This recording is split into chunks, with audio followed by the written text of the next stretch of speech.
I wanted to start with this apparent paradox, this idea that exercise is something that is really, really good for us on so many levels, yet at the same time, it's not necessarily something that we have evolved to want to do. Oh, I would say we didn't evolve to do it at all. But yeah, that paradox is what really motivated my last book, Exercise. And maybe to answer your question, I'll give an anecdote, right, which is I use in the book. But I was just finishing up a previous book, The Story of the Human Body, and I was in Mexico doing some research. And we were studying runners and people who run, and actually discovered that most of the Tarahumara, famous for running, don't actually run very much. But anyway, there was this one elder fellow who was a famous runner, did these very long distance races. And I was being a good anthropologist, and I was asking all kinds of questions. And I had asked all kinds of other people this exact same questions with a translator. And one of the questions was about training, and everybody had always struggled with this question because, I was beginning to realize that my concept of training was kind of alien to the Tarahumara. And this guy just looked at me, and I could tell without even the translator saying anything, it's like, why would anybody run if they didn't have to? And I suddenly had this this little epiphany, right? That our concept of exercise is alien to most people, right? And of course, I work in parts of the world where people are very physically active. They work hard. Here I was in a part of the world where people are hardworking farmers. They've got no machines. They've got no running water. They've got, they're doing everything by hand. They occasionally do these long distance races, which, by the way, are a form of prayer. That's why they do them. But the idea of going for a 5-mile run in the morning is nuts. Nobody does that. So I think, and I had this sudden, this moment that, yes, we evolved to be physically active, but the kind of what we call exercise, which I define as voluntary, discretional physical activity, it's planned for the sake of health and fitness, is a completely modern idea. And furthermore, if you're struggling, if you're a farmer or a hunter-gatherer, of course, we were hunter-gatherers for most of our existence. If you're struggling to get enough energy, right, struggling to feed your family, going for a 5-mile run in the morning, which is about 500 calories, is a terrible idea, right? Because those 500 calories is energy that you could use either on your own body or on your family, right? So the idea of doing unnecessary, voluntary physical activity for no reason other than for your health and fitness when you're already very physically active is nuts. So we evolved to avoid physical activity except for 2 reasons: for when it's necessary or when it's rewarding, right? So play is important and rewarding. Work is rewarding. A race might be rewarding, but getting on a treadmill in the morning in a gym, with fluorescent lights in a room with no air, et cetera, working as hard as you can, getting absolutely nowhere. There's a reason people dislike it. We never evolved to do that. Yeah. I think that's a very powerful message today. Like, we're having this conversation in 2024. Everyone listening, I'm sure, has been hammered with the message that exercise, that physical activity is good for us. It's good for your body. It's good for your brain. It's good for your longevity, et cetera, et cetera, et cetera.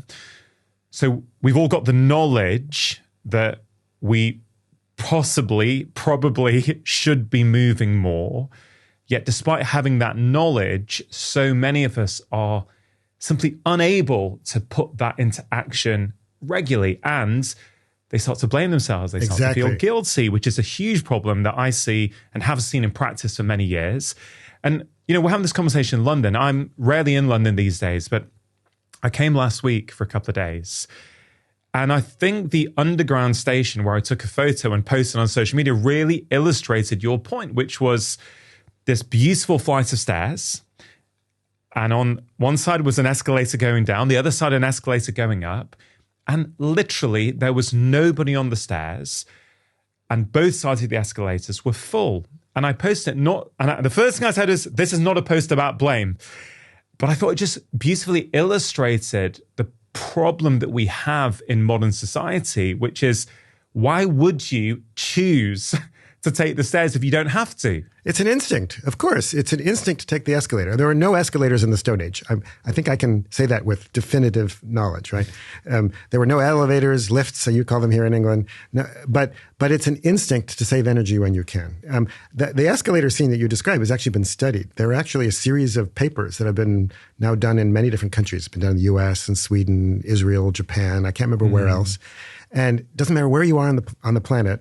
When there's a staircase next to an escalator, only less than 5% of people take the staircase. And it doesn't matter what culture you are, it's a universal. It's because it's an instinct to, if you can save energy, why wouldn't you, right? And I imagine that our hunter-gatherer ancestors would also have taken the escalator had that option been available to them. Of course. And it turns out, some of my former students actually measured how much hunter-gatherers sit. Turns out the average hunter-gatherer, because we're always told that we sit too much, right? And that's, our chairs are out to kill us, and et cetera, and that, we're in a kind of over-sitting society. Hunter-gatherers sit about 10 hours a day. That's the same as most Americans and Brits, right?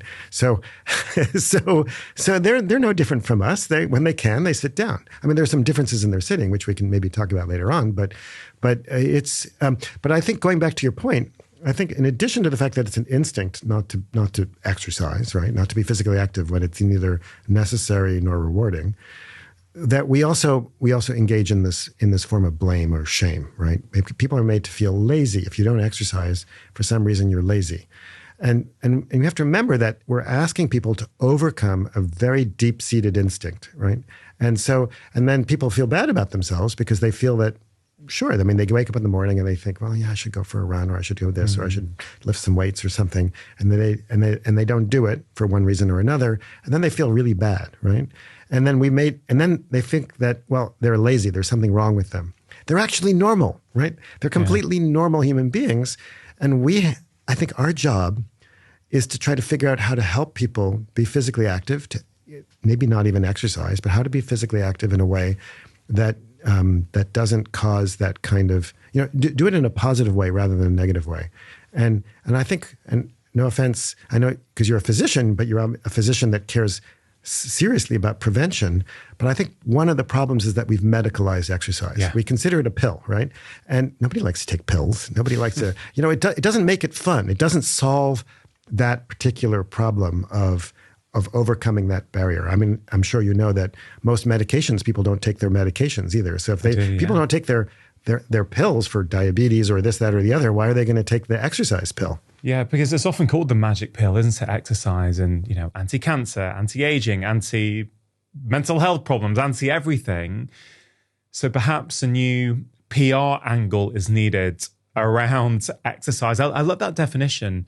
I can't probably get it word for word, but you basically said some sort of structured, planned activity for the purpose of health and well-being. Yeah, I think the key word is discretionary. You don't have to do it. Discretionary. It's discretionary physical activity for the sake of health and fitness. Yeah, it's interesting. The movements that, our ancestors used to do regularly, and you've detailed them in depth in Exercised, but they're not doing those things for the purpose of health and well-being. Like that's a byproduct of doing what they need to do in order to survive, right? So it's a side effect. So it is a side. I mean, you're right. They do it because they have to, right? They don't have. If you want to have dinner that day, you have to go out. You have to be physically active to get food, right? There's no Uber Eats in the Paleolithic, right? So you have to go out and get your food, right? You have to go out and find the plants you're going to eat. You have to go hunt the animals you want to eat, all of that, right? So it's true. Physical activity was absolutely necessary. But I think that it's not just a side effect. I would argue that human beings, not only like every other animal, benefit from being physically active, but there was special selection in human evolution for exercise to be unusually potent for enabling us to live long and healthy lives. And that's something that makes us different from every other organism. So to understand that, you have to recognize that we evolved from apes, right? Our closest living relatives are chimpanzees.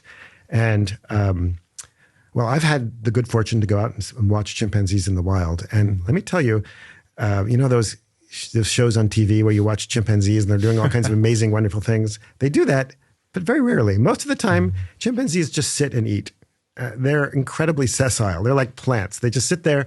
They spend half of their day literally putting food in their mouth. Then they digest that food because it's full of fiber. And then occasionally do some wild, crazy things, have sex, run around, throw things, and then they go back to eating and digesting.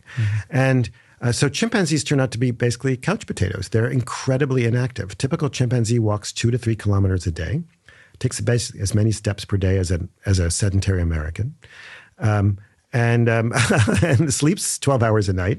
And that's kind of a chimpanzee life. And then we evolved for 2 things that are very special in this regard. One is that we evolved to be way more physically active. So we've got data on hunter-gatherers and subsistence farmers. These people are taking 15 to 20,000 steps a day, way more than a chimpanzee. They're running, they're carrying, they're climbing, they're doing all kinds of things, right? So they're very physically active, way more so than chimpanzees. So we evolved to be extra active compared to our ape ancestors. That's one thing. But the other thing that's important is that we also evolved to live very long lives after we stop reproducing. So almost every species on the planet stops, basically doesn't last very long after they stop reproducing. That's because natural selection, sadly, cares about only one thing, and that's how many offspring we have, right? So once you stop having offspring, you enter what's called the selective shadow. I love that term, right? It means that you're basically irrelevant, right? There's no selection to keep you alive after you stop having babies. And humans are one of the very few species for which that's an exception. And that's because human grandparents actually play an important role in helping their children and their grandchildren. And what are they doing? Well, I mean, they're passing on knowledge and all that sort of thing, but they're also hunting and gathering. They're foraging. Grandparents in hunter-gatherer societies are out there every day. Grandmothers are digging up tubers and other sorts of things and bringing them back for their children and their grandchildren. Grandfathers are out there hunting and bringing back honey and all sorts of things like that. They're physically active, and so we evolved to live long lives, not retiring, going to the beach and playing canasta or whatever it is. We evolved to live long lives to be physically active, and in turn, I believe that there's been selection in our evolutionary history for the effects of that physical activity to turn on the mechanisms in our body that help us increase our health span, which means increases our lifespan. So physical activity isn't just something you do to get the food. It is, but the reason that exercise or physical activity is so healthy is that we've undergone selection for that physical activity to turn on all kinds of repair and maintenance mechanisms that keep us healthy. And because we never evolved not to be physically active, we never evolved to turn them on to the same extent when we're inactive. So instead of thinking of exercise as medicine, I would think of inactivity as being like poison or like not having air. Yeah, so it's not necessarily that exercise or physical activity is good for us. It's that the lack of doing it is really harmful. Exactly. We call that a mismatch in evolution. It's an evolutionary mismatch. Just like we never evolved not to breathe, right? Yeah. That's a problem, right? We never evolved not to be physically active. And when we stop being physically active, everything goes wrong. I mean, literally, because physical activity affects every system in our body. Yeah, it's so fascinating. In Exercised, you write about grandmas and grandfathers being really active in these hunter-gatherer populations. I think there's a section where you were even writing about how a nursing mother, yes, she still does some gathering, I think, but you were sort of making the case that the grandmas are way more active. I thought that was really, really interesting because that's quite alien to the common belief, I would say, certainly in Western cultures, that you can kind of slow down a bit as you get older. And we have this modern phenomena that's retirement, right? Yeah. So speak to that a little bit, because that's really interesting. Yeah, no, I mean, the literature is amazing, right? So there's an anthropologist at Utah named Kristen Hawkes, and she did a study many years ago of Hadza hunter-gatherers. And she showed that the mothers are digging, several hours a day, because one of the mainstay of the diet there are these underground storage organs, tubers, right? So Kristen Hawkes showed that mothers might spend 2 to 4 hours a day, I think it was. I have to go back and look at the paper, but something like 2 to 4 hours a day. Grandmothers are basically twice as active. They're spending twice as much time digging. Because why? Because they don't have to take care of the kids as much anymore, although the grandmothers do help a lot with childcare. But they're not nursing and breastfeeding, are they? So I guess they've got... Yeah, and also their kids not clinging onto them as much, right? So they have more time. So they're out there spending more time every day digging up these underground storage organs, and then they're not eating them all themselves. They're bringing them back to camp. And by the way, how do they bring them back to camp? You carry them, right? So carrying, today we have maybe little backpacks, et cetera, but we don't carry very much anymore. But in the life in the Stone Age involved lots of carrying. So they're digging, they're carrying, they're walking, and all of that goes until you die, basically. There's no weekends, there's no bank holidays, there's no retirement, there's no Social Security or its equivalent.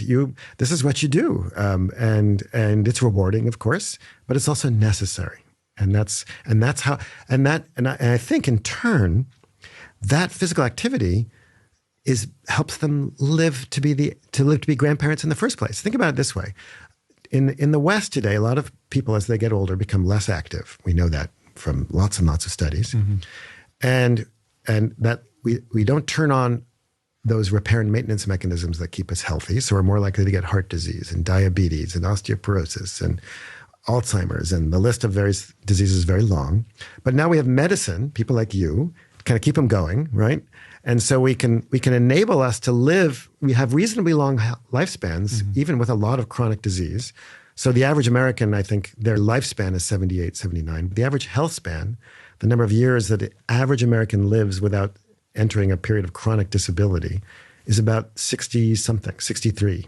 So the average American spends 16 years before they die in a state of chronic disease. And how does that compare to these hunter-gatherer populations that you spent so much time with? As far as we can tell, they don't have that at all. I mean, there's no evidence of diabetes really in these populations. There's heart disease, as far as we can tell, is essentially non-existent or very, very, very rare. It's hard to diagnose these diseases, obviously, out in the field.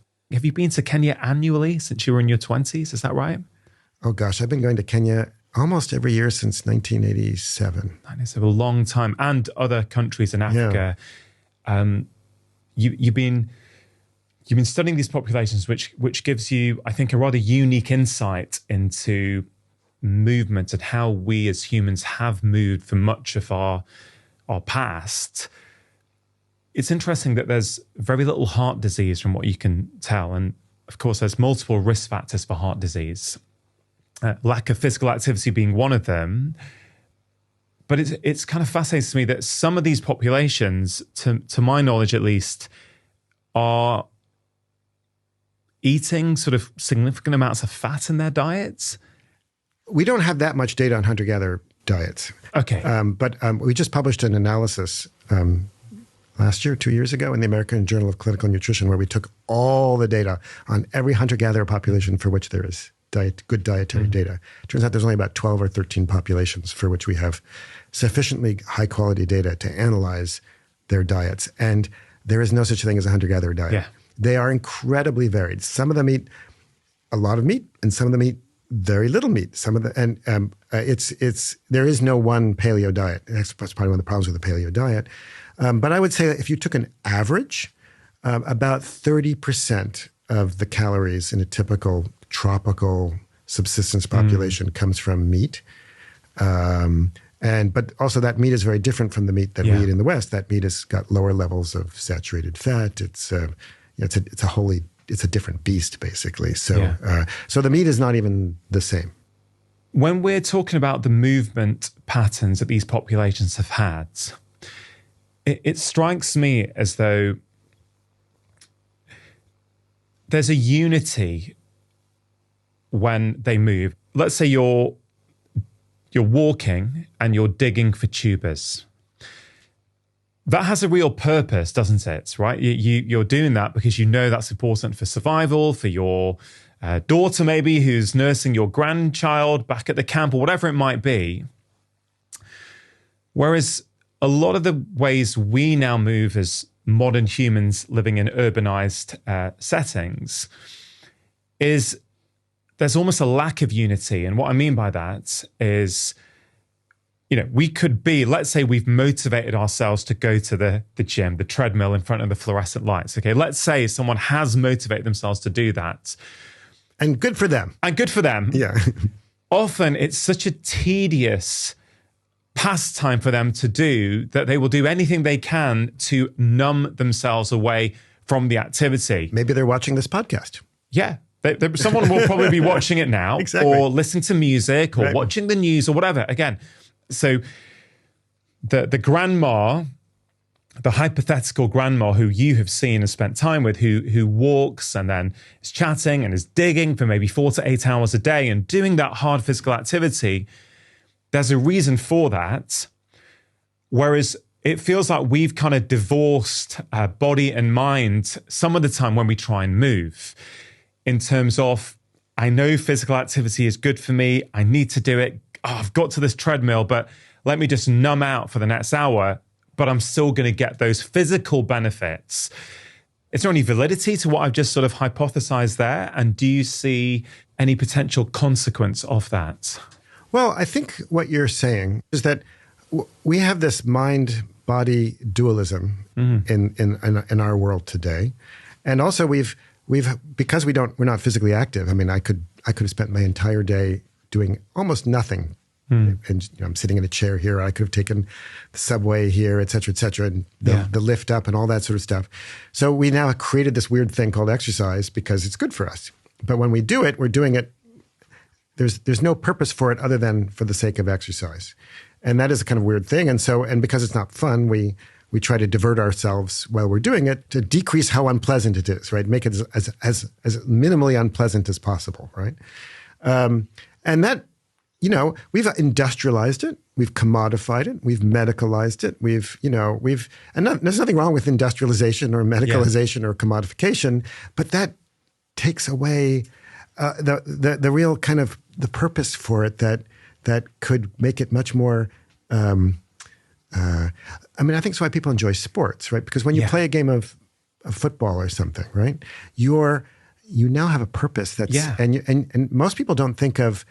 Or going for a walk with a friend or playing a game of sport. They don't always think of it as exercise, right? They think of it as you're playing a game of football or you're going for a walk with your friends. And that gives it purpose. And I think that's one of the arguments, one of the tricks that we should be using to try to help each other be more physically active. Make it part of our lives. So go for a walk with somebody. Yeah, I'm not at all criticizing that. I myself will do that from time to time, right? So I get it. Me too, yeah.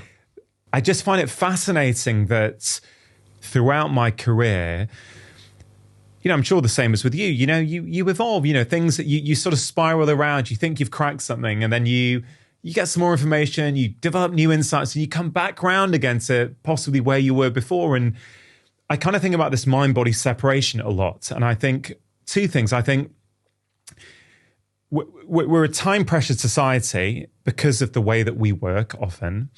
And therefore, we're trying to fit in our exercise and our meditation and our mindfulness and our breathwork practice and all these things that all take time. But actually, let's say someone, you mentioned before, some tribes run as a form of like religious expression. It's a form of prayer. It's a form of prayer. Right? So there's a real unity there. There's a real mind, body, spirit, if you want, like connection in terms of what they're doing. And you tell this beautiful story, I think, in the chapter on walking and exercise about when you accompanied 2 Hadza gentlemen on a hunt. I think you asked them if you could go on a hunt. And it made me stop and laugh when, they were very minimalist dressed with their kind of sandals and you had your full gear on and your waterproof trousers and your GPS and your backpack. And it really painted a wonderful image. But one of the things that that really stood out to me is that you were sort of saying that maybe it was a few hours of walking in silence where they are paying attention, listening, looking for footprints. And I kind of felt, have we lost something here where you could potentially, if you have a mindful walk in nature, let's say you're lucky enough to have nature near you and you go for a 1 hour walk in nature, let's say with a friend or by yourself, but instead of listening to something, you pay attention to the the birds singing, nature, the wind rustling. Like you're getting your mindfulness, meditation, your movement all in one go. Absolutely. Yeah. I mean, there's a wonderful argument actually that the origins of science comes from tracking because you're making hypotheses. You're not only observing nature, right? Because you need to, right? You're trying to follow an animal, right? But you're also thinking, you're making guesses. I think it went to the right. Oh, let's see. How would I figure that out? Oh, there are some footprints. So I think that you're engaging your body and your mind together in an integrated way that is really kind of wonderful. And I think that that's actually the origin of the runner's high, because if you do really long-term aerobic exercise, you get this wonderful thing called a runner's high. It's caused by basically endocannabinoids, right, which are the same molecules that give us a high when you have cannabis. And when you get high, right, what happens? You have an increased sensory perception. Yeah. In fact, one of the first times I got a really good runner's high was actually at the London Marathon. I remember because I ran London many years ago. I ran the London Marathon, and I was at a conference and whatever, and I just had fun running it, and I just kind of ran it for fun. And at the end, I remember going by Big Ben, because right by the end, and I remember saying to myself, wow, Big Ben is really big, and I was having like experiences like that. I mean, everything was, the blues were bluer, and, that person's butt was, bigger, and, all the things I was looking at. And I remember when I got to the finish line, and I was talking to some of the folks from the medical tent, because I was working with some medics there. Yeah. And I remember this guy named Dan Tunstall-Pito, who's the medical director of the marathon. He said, Dan, you need to be very careful on your way back to your hotel because you've got a really serious runner's high.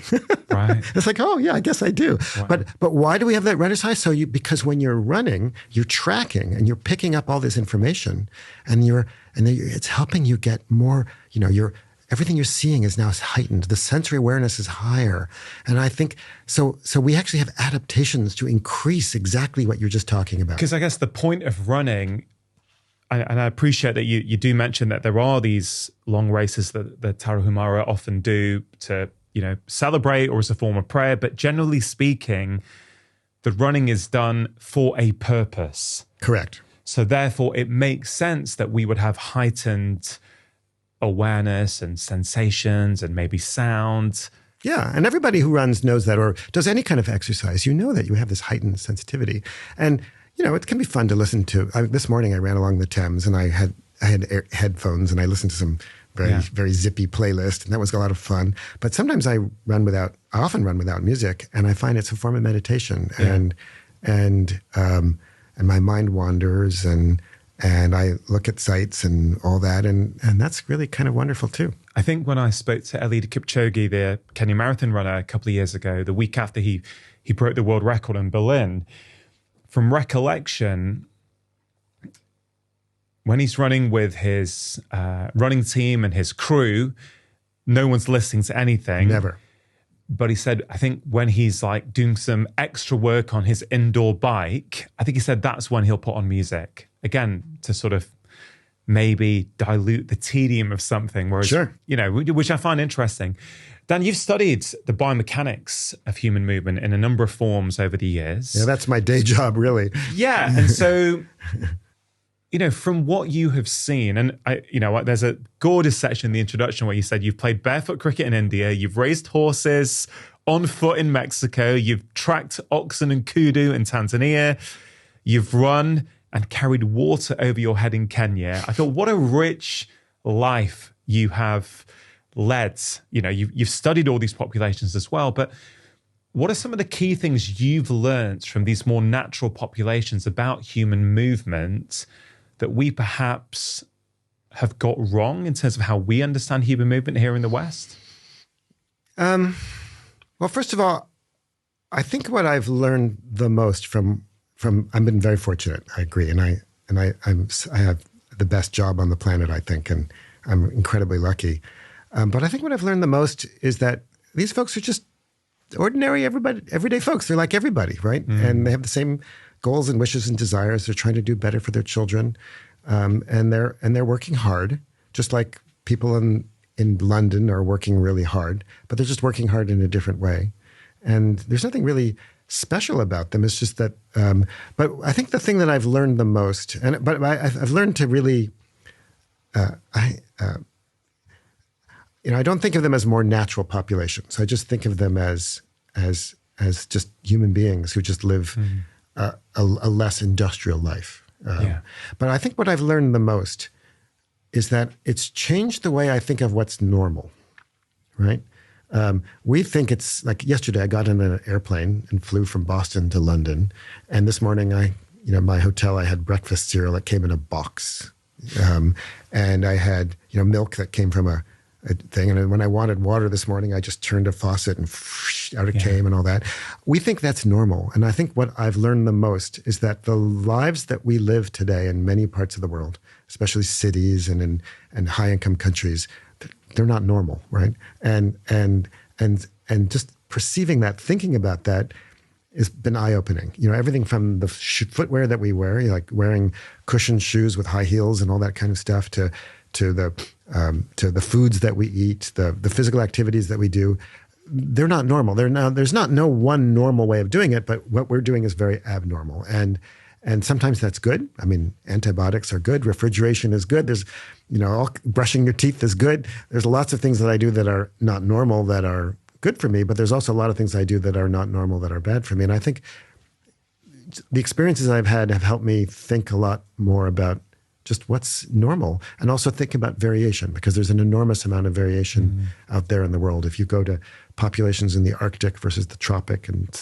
the wetter tropics and the drier tropics, etc., the variation is stunning. It's stunning. You mentioned footwear then. You're probably regarded, I think, as one of the godfathers of the minimalist shoe movement. The barefoot professor. Yeah, I don't know how that hat sits with you, but let's go there. You do mention it quite a bit in exercise as well, about the footwear that these less industrialized populations routinely wear. Many things in life have got that there are trade-offs. So there's pros and there's cons. What are some of the benefits, do you think, of those populations and potentially us wearing kind of less cushioned shoes, or for want of a better term, minimalist shoes? Well, I think the word that you used, trade-offs, is the operative word, right? There are benefits and costs to everything, just about everything on the planet. Yeah. There might be a few exceptions, but they're hard to think of. And shoes are one of them, right? So shoes, the big benefit of shoes, apart from the fact that they can look sexy or nice or all that kind of stuff, is that they protect your foot, right? They protect the sole of your foot from damage. And the other thing that we look for in shoes today in high industrial, wealthy populations is for comfort. So we wear shoes because they look good, they protect our feet, and they're comfortable. But the trade-off is that is really the most important trade-off, is that they make our feet weak. So what a shoe does is it kind of does some of the work for you that the muscles in your foot would otherwise do. If you have a shoe that has like, have you ever gone for a walk on the beach, which I'm sure you have, or gone for a run on the beach? After a day of running or walking on the beach, your feet are kind of tired. Why is that? Because when you're pushing off from the sand of the beach, that's a compliant surface, and now you have to use your foot muscles, have to work harder to generate force. And you're talking about walking on the beach without shoes on. Without barefoot. Yeah. Thank you. But if you were to wear shoes, it's a lot easier because you've now made the surface now stiff. And so you can push up. We have this old expression in America: you can't fire a cannon from a canoe, right? Right. If you push off from a stiff shoe, right, your foot muscles have to do less work. Yeah. And your muscles in your feet are like the muscles in any other part of your body. If you use them more, they're stronger and they're larger.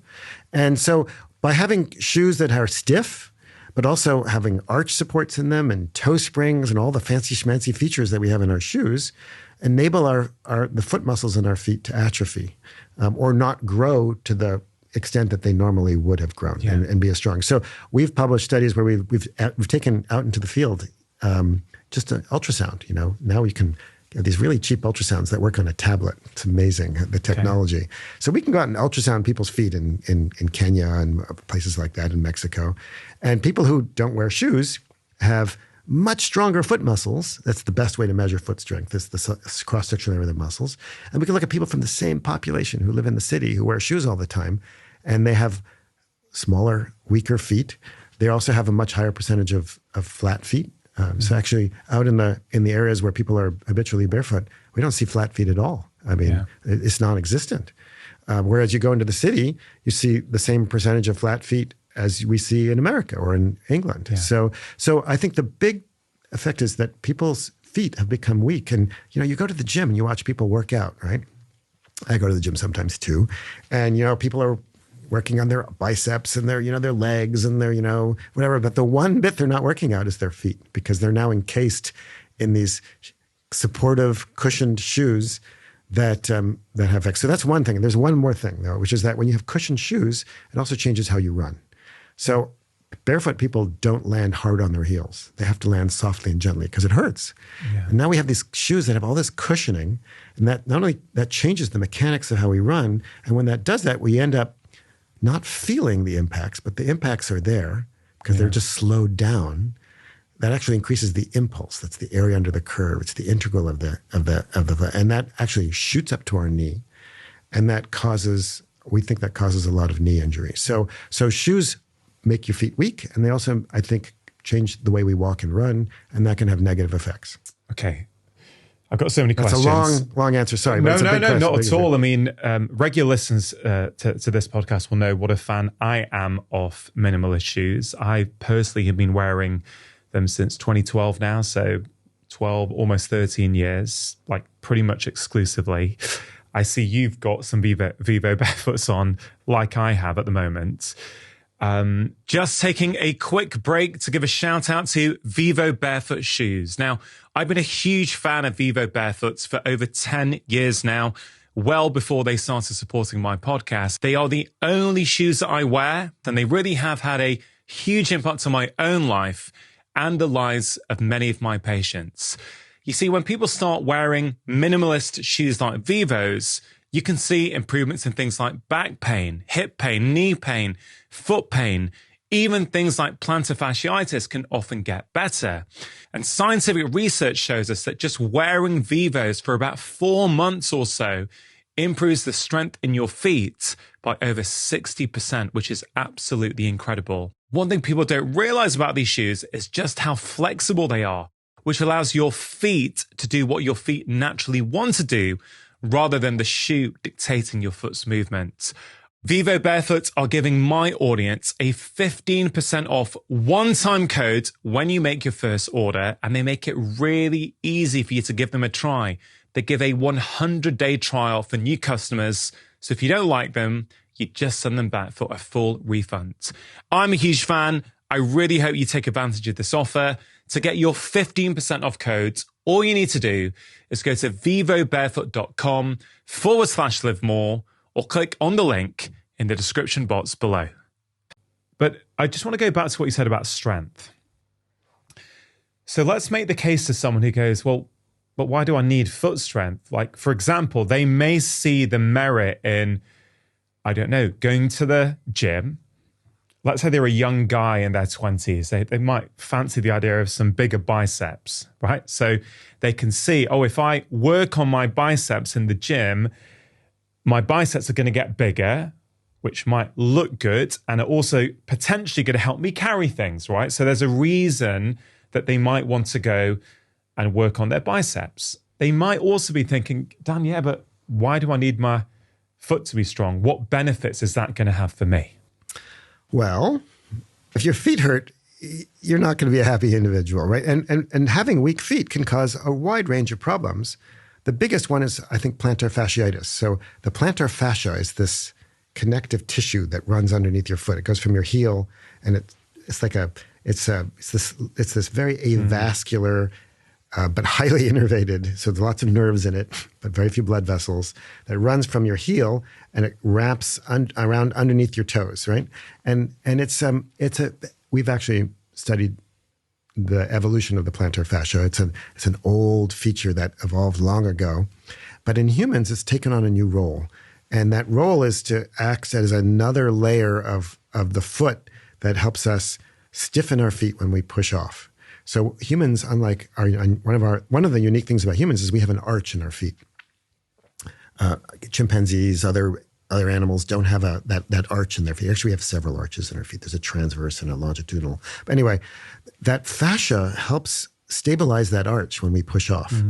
But the problem is that it didn't evolve to do it very much because there are also 4 layers of muscles in your feet. Okay. And those are the ones that really, their job is to stiffen the foot.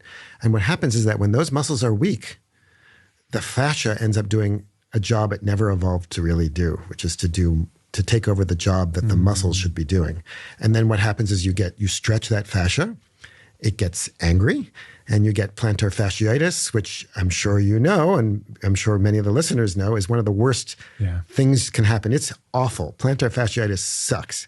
I've had plantar fasciitis. That's actually what got me interested in a lot of this. I'm a runner, and if I didn't change my running shoes fast enough, I would get plantar fasciitis, and I got to the point where I was like buying running shoes constantly to avoid plantar fasciitis.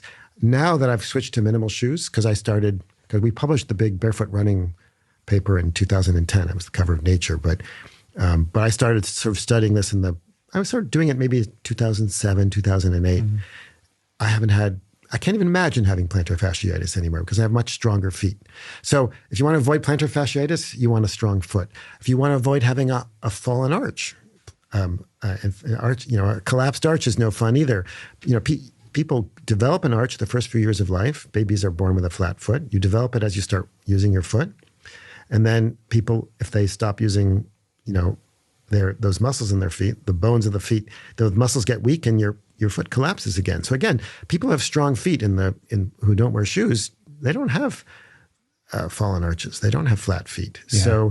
So those are 2 good reasons to avoid a flat foot, avoid fallen arches. And I think there's a third reason, which is that it's a proxy, right, for using your body as we evolved to use it. And there are all kinds of muscles in our bodies we don't use very much anymore. And having strong feet, strong legs, strong everything is just part of being a normal human being. And when one bit gets weak, it's like a weak link in a chain, right? Yeah. Everything is connected. Everything is connected. Sure. You can't just strengthen this and not strengthen that. Everything should be strong. Yeah. If I just share my own experience with transitioning from, regular modern cushion shoes, I remember when I first went into minimalist shoes in 2012, it takes you a little bit, you need to start getting used to it. But there was a very noticeable impact on my back for the better straight away. Like a lot of that stiffness just went as a consequence of wearing them.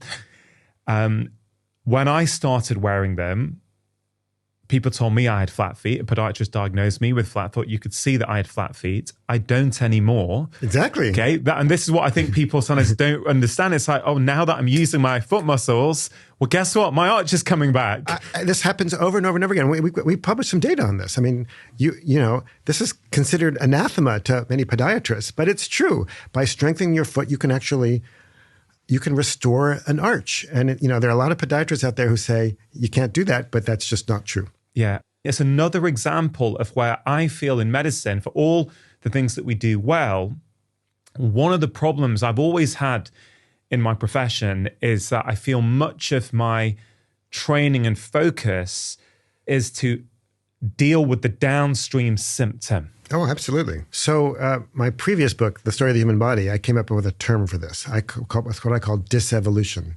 What happens is that we treat the symptoms rather than the causes of problems that are mismatches, like not having strong feet. And then by treating the symptoms rather than preventing the causes, we allow things to get worse, right? Mm-hmm. So more and more people get flat feet. More and more people get diabetes. More and more people get, obviously there's no flat feet and diabetes are very different levels of things. Yeah, but the principle is principle is the same. But I do want to back up a little bit because it's also true that when we medicalize and commercialize these treatments or these preventive treatments, sometimes we overdo it too.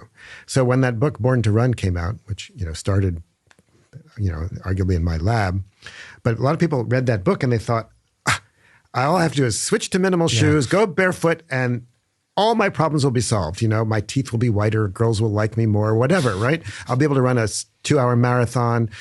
And what happened was that people went crazy. They did it too far, too fast. You have to build up strength. You have to learn, if you've been running one way your entire life and you have to learn to run differently, you can't just do it overnight. You have to be gradual. So I think we also sometimes oversell For sure. sometimes these treatments. And I remember my wife, who also likes, my wife has, ever since she was a kid, loves to go barefoot, and she loves still walking barefoot. She walks around Cambridge, Massachusetts barefoot all the time. But she went to a podiatrist or orthopedist at the Harvard Medical Service, and he was upset about me, and so he knew that she was my wife, and he started saying, "Well, I'm seeing all these patients now are getting injured because of these minimalist shoes. He called them barefoot shoes. I don't like the term because if you're wearing a shoe, you're not barefoot. But anyway, and she pointed out to him. She said, "Well, that's true, and some of these people are overdoing it, but." You're not counting all the people who are also wearing these shoes who you're not seeing." Yeah. And he's like, oh, I never thought about that. It's a good point, isn't it? Yeah. But it's also that I think when we talk about this topic, we need to be really careful what we're talking about, right? So, for example, my current view, based upon what I've seen and what I've studied, a lot of it being your research, is that a lot of the benefits come when people start living their regular daily life in minimalist shoes, right? So they're office shoes. They go to the shops in them. They're, I think most people, a lot of people do really, really well when they make that transition. I do think for some people, look, some people can run in cushioned shoes, and are having no problems. They're running fine. And if it ain't broke, don't fix it. Yeah, so I get that. So I think the whole minimalist shoes thing gets conflated with running. And I think running is, sure, like I run in minimalist shoes, but I've been wearing them for 12 years now, and I've been gradually doing stuff, right? But I don't think you necessarily have to run in them. No, of course not. Actually, that's one of the things that's mystified me. So when we published the Barefoot Running paper, and it was the cover of Nature and had a big deal, and it's, and it got a lot of publicity. And I thought, okay, this is fun, but you know what? What's the most fundamental form of physical activity? It's not running, it's walking. And I expected to see people start applying the tools that we, the arguments that we published and the methods that we published and the ideas that we published to start working on walking. And yet, there's now been thousands of papers in the literature on barefoot running. It's been great for my, citation index. But I was like, why aren't you guys studying walking? Walking is actually more important. So we've started doing a lot of work on barefoot walking, published another paper in Nature. And what does it show? So here's one of the really cool things that we found was that, when you walk barefoot, of course, you develop calluses. And calluses are the natural shoe. And one of the reasons we wear shoes is to protect our feet, right? Calluses, people can be barefoot and they can walk on the most amazing stuff if you have a proper callus and you don't feel, you don't hurt yourself. But what's really cool is unlike a shoe. So when you're wearing a shoe, you don't feel what's under the ground. You can't tell what temperature the ground is. You can't feel the pebble that you stepped on, etc. But when I started running barefoot, I suddenly realized that I could run over an acorn or something like that and not hurt me. Right. When you say you were running barefoot, do you mean with minimalist shoes or completely barefoot? Completely barefoot. Okay, so yeah, real barefoot. When I say barefoot, I mean barefoot, right? Got it. And I build up calluses. So I had this tradition. I would run the Boston Marathon, which is in April, and then I'd start taking my shoes off. And by the end of the summer, I had a really nice thick calluses. And I put my shoes on again in the winter, right? And I realized that I could run over surfaces that would otherwise hurt me, but it wasn't that I didn't feel the ground underneath me. It's just that it didn't hurt me. So what calluses, because calluses are made out of keratin. It's like what makes your fingernail or your hair, right? It's stiff, but it's protective. And so when you run on calluses, you're like a fingernail. It's protecting your feet remarkably well, but with no loss of sensory perception. That's amazing. And so we did these studies in Kenya. We looked at people who had thick calluses because they'd never worn a shoe in their life. And we measured their sensory perception. And we ultrasounded their feet so we knew how thick their calluses were. And they could feel just as well what somebody who had almost no calluses had. but they had all that protection. And so one of the things that's abnormal about our world, we were talking earlier, is having no calluses on your feet. And I remember when I was doing a lot of barefoot running, I don't run barefoot very much anymore because I've just kind of, I don't know, moved on. But I remember one morning there was this, to get to the Charles River from my house, so there's a few streets I run down, and I often in the morning I would see this woman she had two beautiful dogs. I remember I would see her all the time because they were gorgeous, beautiful dogs. And I remember one morning as I was running by her, she looked at me and she said, "You're not wearing shoes." And as I went whizzing by her, I said, "Nor are your dogs." And she was like, the look of shock on her face, like her dogs are not wearing shoes. Oh my God, right? But it's normal not to wear shoes, and it's normal to have calluses. But we think it's now weird. People buy pumice stones to get rid of their calluses, right? And so that's just one more way in which our world is abnormal. Yeah, I remember as a kid, we'd go every other summer. We'd go to India because that's where mum and dad's family, my family, that's where they all stayed. So we'd go for 6 weeks every other summer, and some of my fondest memories are like when I was playing with my cousins, and about 4 p.m. every day in this block of flats, you'd be like, it's kind of playtime downstairs. And so I was a kid. I wanted to go and play. And they're all playing football barefoot. And I'm used to wearing shoes, in the UK. And you just go, all right. And, the first day or two, it probably hurts a little bit. And then you're totally used to it. And you're like, oh, you can totally play the same level and the same ferocity, but everyone's barefoot. Actually, you have to play better because I played barefoot football with kids because we work a lot in schools, and you can't kick a ball in a sloppy way when you're barefoot. Exactly. Because the shoe enables you to be really sloppy. But when you're barefoot, you learn good technique, right? It's the same with running, isn't it? If the sole of your foot can't feel what's happening when you interact with the ground, you could probably be very sloppy with your mechanics because it's kind of hiding it from you. I think the key skill in running is to run lightly and gently and not overstride. Yeah. I mean, that's like 90% of the game. And if you go barefoot, it's pretty hard to overstride, and it's pretty hard to hit the ground like an elephant. What would your advice be then to people who think, okay, well, that's really interesting, Dan. I'm interested in maybe not wearing my thick cushioned shoes or my high heels or whatever it might be so much. What do you encourage them to do? Because a lot of people aren't going to go and walk the pavements and start running completely barefoot. Sure. And you don't need to. Look, I wear shoes most of the time. I haven't run barefoot for a while. And you know what? It's not the biggest deal. But I think you can benefit from, first of all, walking around your house barefoot. Okay. Many people do that because it's cleanly. They don't like shoes running around in the house anyway. That's barefoot walking. It depends on how much. You may not do that much. But if you want to try a pair of minimal shoes. But if you do use them, you have to build up, right? You can't go from 0 to 100 overnight. And see how you like them. And if you like them and your feet feel better, and it's going to take some time, great, wear them more. There are some other nice things about minimal shoes. You have a nice wide toe box. Your toes aren't scrunched together. And there are other things that I think are nice about them too. And there are now quite a few companies out there that make them. And some of them are really kind of sexy and nice and all that. So, but if you have plantar fasciitis, don't go straight into them now. You need to, actually, that's a good time to wear a shoe to provide you some support so that you can actually take the pressure off so if you're worried, so being barefoot and having stronger feet is going to help prevent the next bout of plantar fasciitis, but it's not going to treat, it's actually going to aggravate a current case of plantar fasciitis. So the short term versus the long term. So you need to be careful about it too. Okay, so you mentioned that these hunter-gatherer populations sit for comparable amounts of time to Western urbanized populations. We have been told that sitting is the new smoking over the last few years. What's your take on sitting? Well, again, it's completely normal to sit, right? I mean, cows in the field sit, moose sit, chickens sit, birds sit, everybody sits, and humans are no different, right? And so when Dave Reichland and Herman Ponzer and Brian Wood measured sitting among the Hadza, which are a population of hunter-gatherers that are, the most studied because they're the easiest to study, they sit 10 hours a day.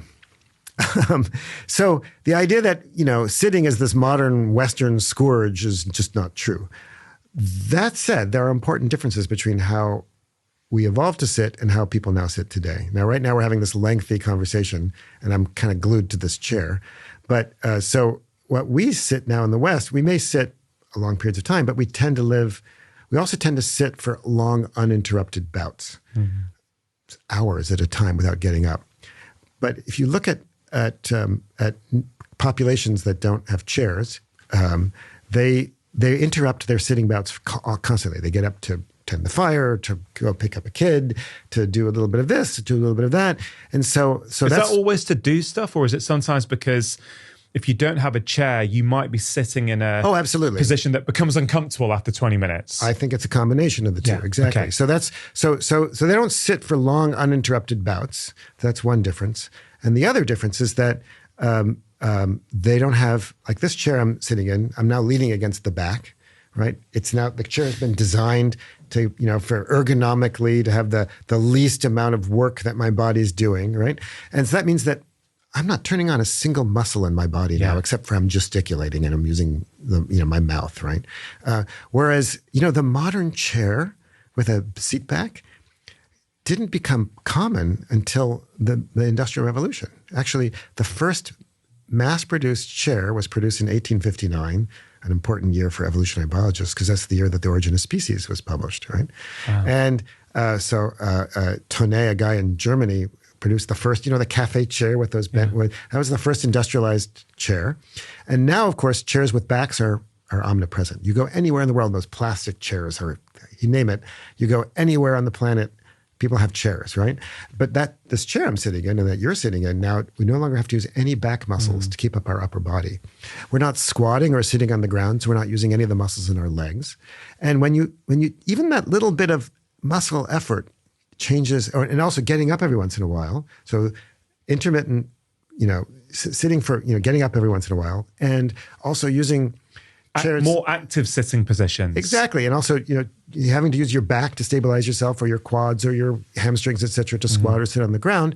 All of that's turning on your muscles. And you're not using a lot of energy, right? It's not going to help you lose weight, but just turning on your muscles turns on all these genes, et cetera. Yeah. You're using up fat in your bloodstream, you're using up glucose in your bloodstream, you're doing all kinds of other things that makes that sitting much less harmful. So, and I think for me, Daniel, isn't that really the key take home from your work, which is let's study these populations, let's observe what they're doing. That can give us an insight into perhaps how we have evolved to live and move and eat and all these other things.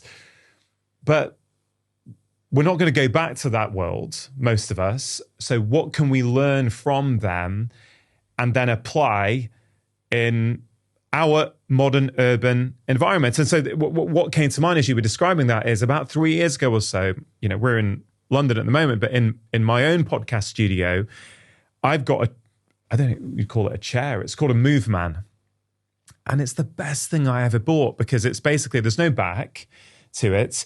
I think it's like one of those medicine balls, but with a stable base, essentially. So I'm sitting there having these long 2-hour conversations, and I feel my back feels amazing at the end of it because if I have to my muscles are having to do something to keep myself upright. Constantly, exactly. And I don't have one for my guests. They've got an ergonomic chair because I'm like, well, if they're not used to that, they may be going all over the place and not be on the mic, right? So I'm like, okay, well, I'll give them a normal chair, a really nice ergonomic chair. But that has been transformative. So we can learn from the research that you and your colleagues do and go, okay, well, could we have sitting positions that are less, it's not making them uncomfortable because who wants to sit at a desk in an uncomfortable way, but having to use your back muscles whilst you're sitting at your computer typing, well, even that would make a difference. Sure. So I agree. I mean, that's one of the reasons I'm interested in this. But I'm also interested in not just people like you and me, but I'm also interested and concerned about the transition that's going on around the world as people transition from being subsistence farmers to living in cities, and to help them not make the mistakes that we've made, right? So as people, we call this the physical activity transition, right? For example, we have a project in Rwanda now. We're looking at people as they move from being farmers out in the rural areas where they're they have no machines and no running water and no electricity. And then they move to Kigali, the big city, and all of a sudden their lives change overnight, right? How can we help that transition occur in a better way, right? Because I think this has global implications. Because so this is not just for people in England. This is for people for everywhere. And if we can avoid these mismatches, again, we don't have to go back to, you don't have to be a hunter-gatherer, but just a simple thing like just changing the way you sit can be important. Or having a little, your watch telling you to get up every once in a while to remind you just to get up or make a cup of tea or go use the bathroom or whatever. All of that is good. Are people receptive? Like in those populations, you're saying that you'd love to help them not make some of the mistakes that we have made.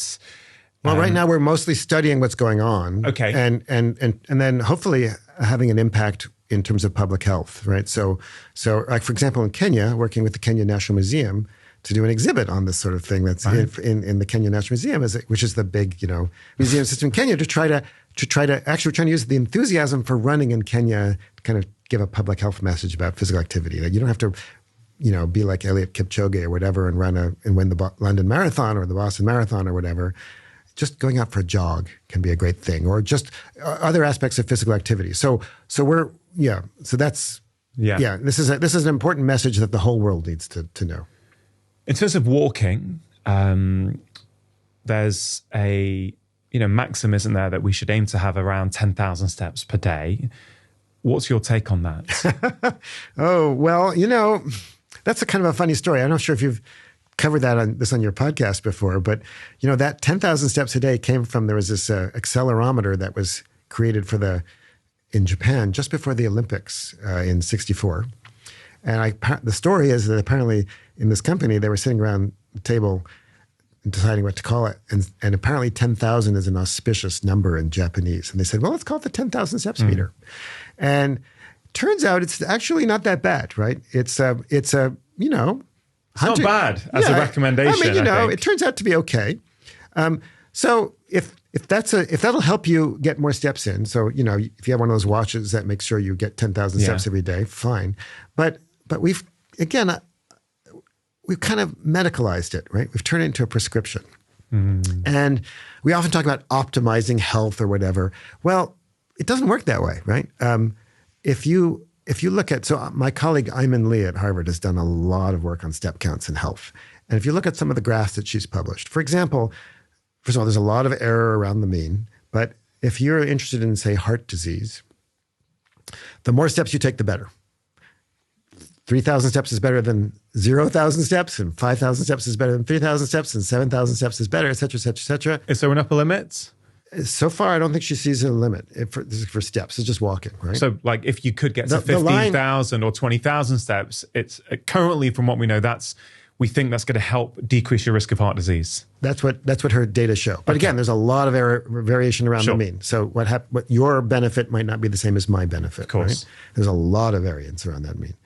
But if you look at the data on step counts and say all-cause mortality, it kind of evens out starting around 7,000 steps. So once you're hitting 7,000 steps a day, it's kind of like, look, you've got most of the benefits. Yeah. And if you did diabetes, you'd get a different curve, et cetera, et cetera. But again, there's a mean, but there's also incredible variance around the mean. So what might be good for you is not going to be the same thing as for me, or if you're 50 versus if you're 20, or if you've had knee injury, or I could go on, right? So we prescribe it like, how many aspirin you should take, or how many milligrams of such and such you should take. And it doesn't work that way, right? So maybe that helps some people, but I think other people, it makes them confused and agitated and stressed, right? It's yet another source of stress in their life. To make sure you're taking action after watching this video, I've created a free guide to help you build healthy habits. We can all make short-term change, but can those changes become a fundamental part of our life? Often they don't. And that's why in this free guide, I share with you the 6 crucial steps you need to take. They're really, really effective. If you want to get hold of that free guide right now, all you have to do is click the link in the description box below. Did you say before that some of these hunter-gatherer populations that you have studied, they're taking what 15 to 20,000 steps a day. That's correct. Ish. Yeah, but again, that doesn't mean that that's best for them, right? Just because hunter-gatherers do something doesn't mean we should do it. It's not a prescription, right? Hunter-gatherers also don't brush their teeth. Hunter-gatherers don't sleep on nice mattresses.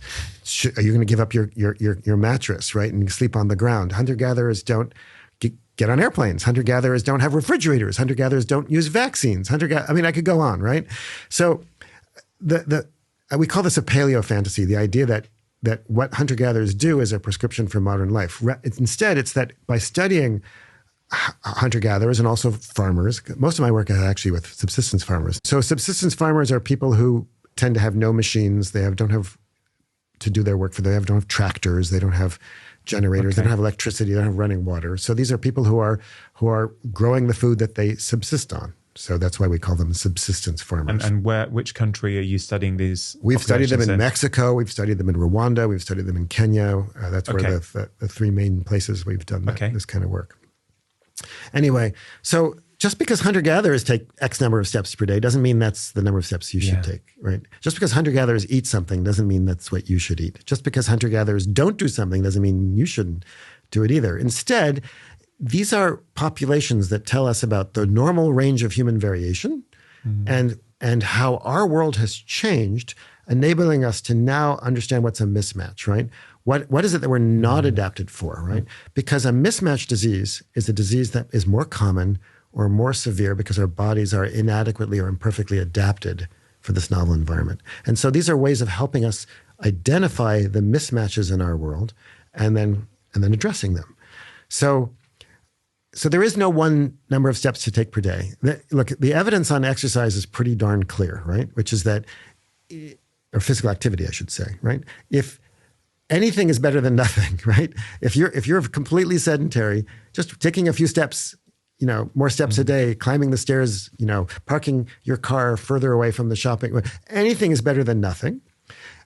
More is better, and at a certain point, the benefits seem to tail off, right? But trying to come up with a number, an optimum, is not only impossible. I think it actually sends an incorrect message, right? That it's like a medicine which you can prescribe in a particular dose. It just doesn't work that way. And I think, and we also get this idea it's like this magic pill, right? I mean, exercise is good for you. There's no question about it. Physical activity is good for you because if you don't do it, it's bad for you. But it won't prevent all disease. It decreases your vulnerability. So people who are physically active are much less likely to get breast cancer and many other kinds of cancer, colon cancer. The list is very long. They're much less likely to get heart disease. They're much less likely to get diabetes. They're much less likely to get COVID, right? But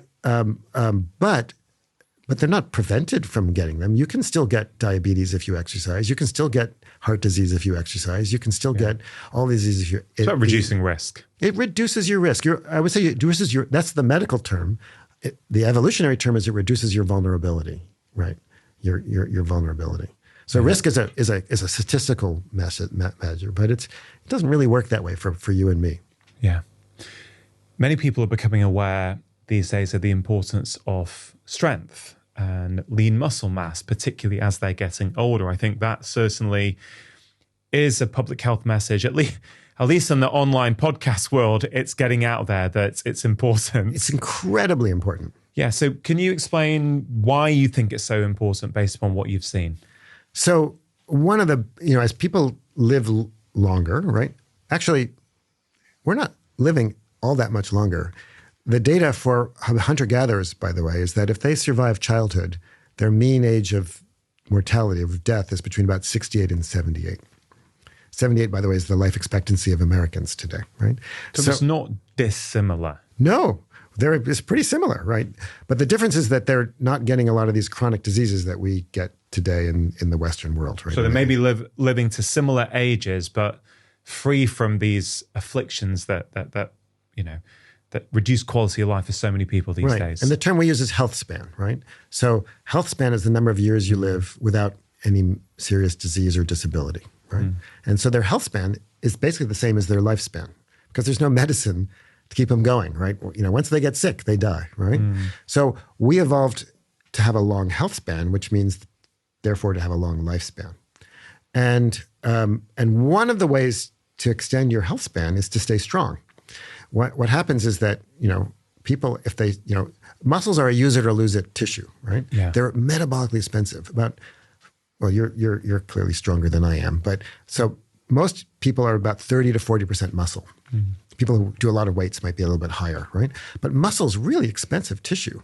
You have to eat a lot more calories per day because of all your muscle, right? Because to pay for that extra muscle. So we evolved to have muscle when we need it. So when you exercise, do strength training exercise, you build up muscle. We also evolved to lose it when we don't need it because it's energy that could go towards something else. Reproduction is what evolution cares about. So that's why it's a use it or lose it system. So as people become less active in high income countries because they've got electric can openers and, running water and elevator lifts, they don't have to carry anything. Go to the supermarket. You have a shopping cart instead of carrying the food around, et cetera. We have prams for the carrying your children, right? I could go on, right? Because we don't do much strength anymore, we lose muscle rapidly as we age. And that creates a condition that only too well called sarcopenia. Yeah. That's a medical jargon, but it's a good one because sarco is the Greek word for flesh and penia is loss. So it's flesh loss. I love the term because it really makes you think about it, right? Yeah. So people become sarcopenic. They lose muscle mass and that sets in motion a vicious circle because when you're frail from loss of muscle, you suddenly lose the ability to do all kinds of things like get out of a chair, right? Or it gets harder and harder because you lose power. You lose strength, and then you end up doing less of other things, and it sets in motion this vicious circle that makes you less and less active, which then sets in motion all kinds of other consequences of physical inactivity. So, healthy aging requires you to maintain your strength. It's really important. And the populations that you study, you mentioned before how grandfathers and grandmothers stay remarkably active compared to modern Western populations. They're not specifically doing, they're not doing their cardio and then their strength training and then their high intensity training, are they? They're sort of, how have you seen that they're maintaining their strength as they age? Well, we're trying to measure that now. There's actually very few studies of this. So there's some grip strength studies out there, right? Because that's easy to measure. And yes, their grip strength stays pretty good. And grip strength is not bad. It's kind of a reasonable proxy for overall strength. But we're actually trying to study this phenomenon more carefully with sensors from looking at other aspects of the body. Right. But yeah, I mean, there's no question they stay pretty strong as they live as they age, and that strength, of course, helps them age better. But the mismatch, and again, because it's a use it or lose it system. So if they're using it, so they're not losing it, or they're not losing it as fast. I mean, they're still aging, and they're not as strong in their 70s and 80s as they were in their 30s, right? But they're still, as far as we can tell, generally a lot stronger than the average, American in their 70s or 80s, and so that's helping maintain their health span. I've often thought about the cost of muscle, and yes, we talk about maintaining strength and putting on muscle.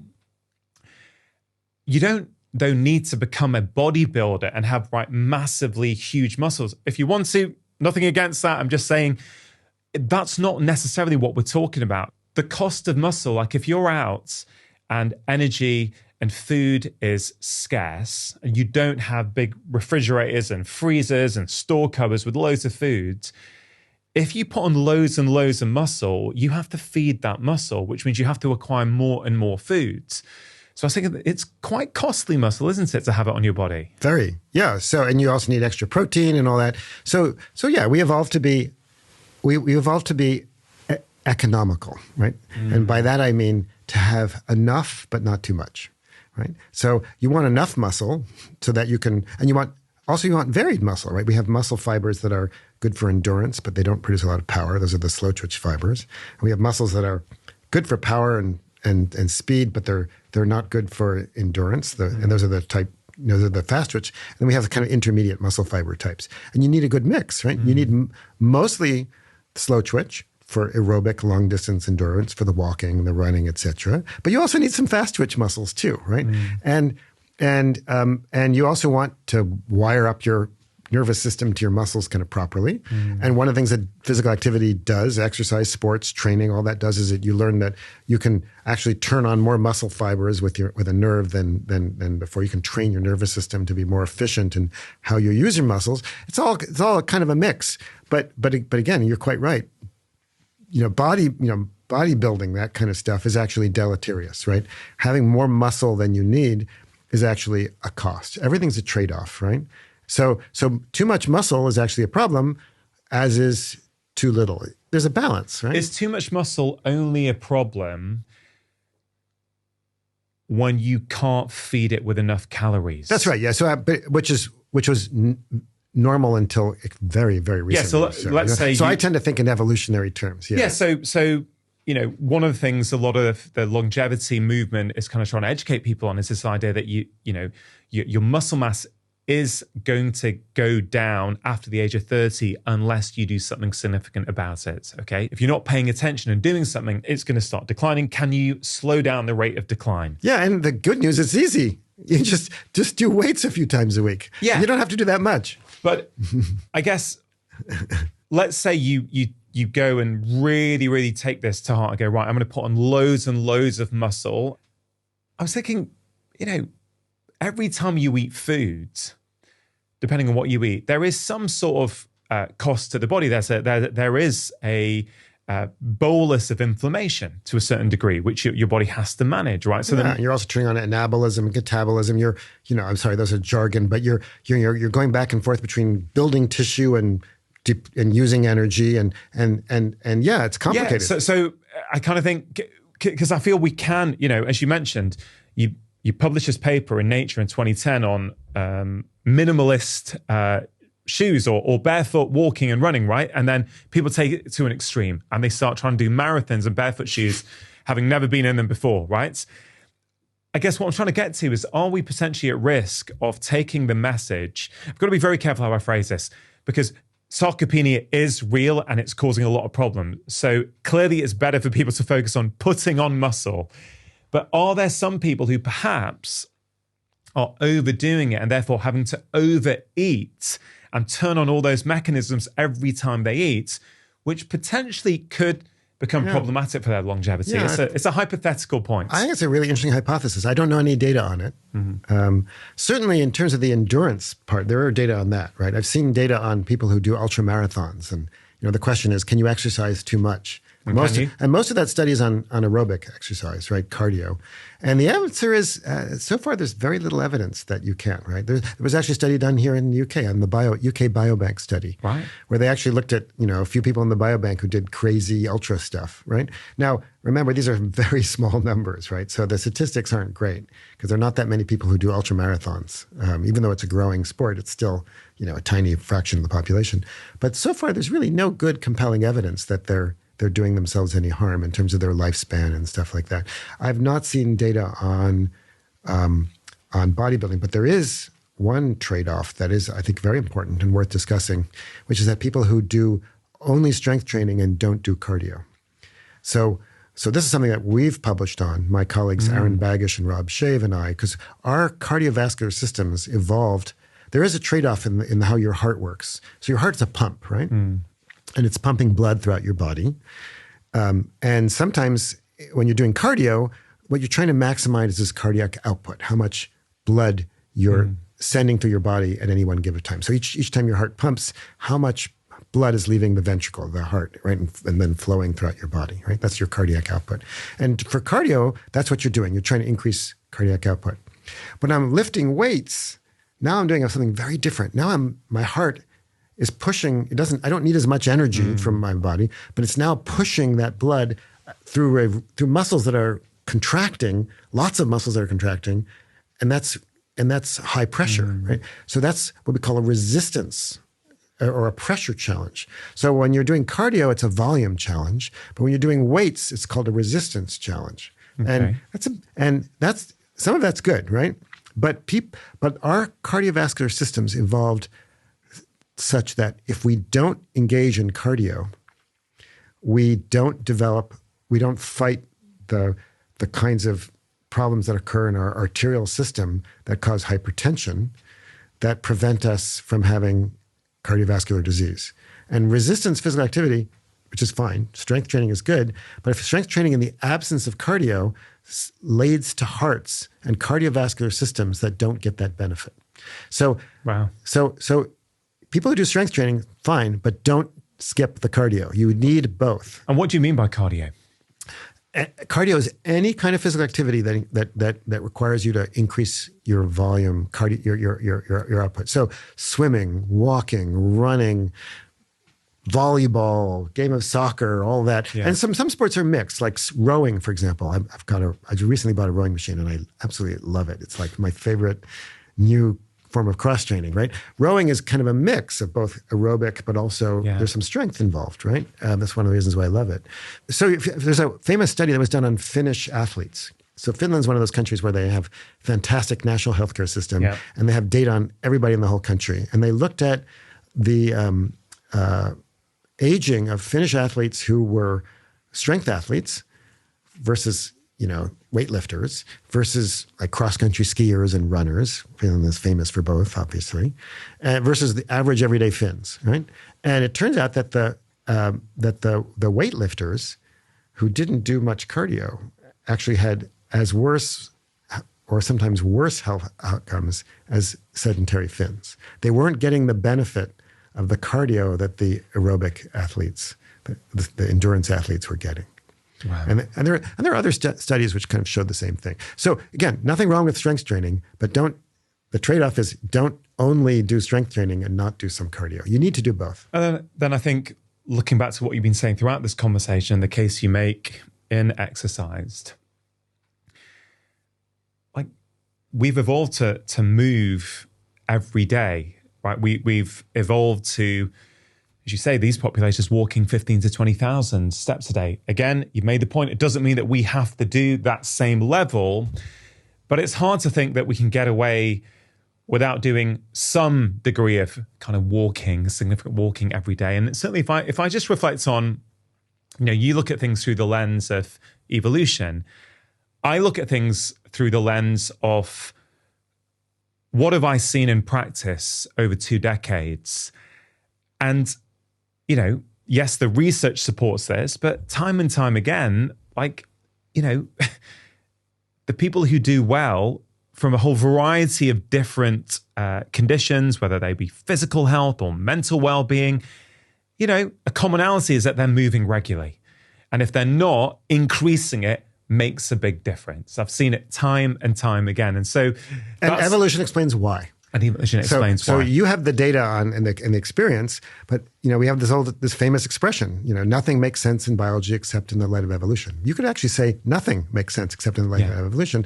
And so it's the evolutionary story which explains why this is the case. And I think that the evolutionary perspective also helps us think creatively about it too. Yeah.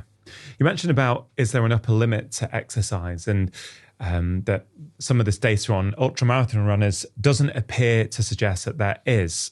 From that data, at least, and you've acknowledged that they're small sample sizes. But again, just as with sitting, where you said, yes, although the Hadza tribe are sitting, similar amounts to what we are sitting each day, the way in which they're sitting is fundamentally different. You can make this same case when we're trying to study exercise. And, are marathons harmful, right? For example, if someone was to pose that question, because some people have saying, a marathon's too much, right? But the point I'm trying to make is that, let's say, what does running a marathon mean? Well, it means you're completing 26.2 miles, okay? You can do that in a variety of different ways. You can be hell for leather the whole time. You may struggle, but you could be in one of those top heart rate zones, or you could be doing it in a very...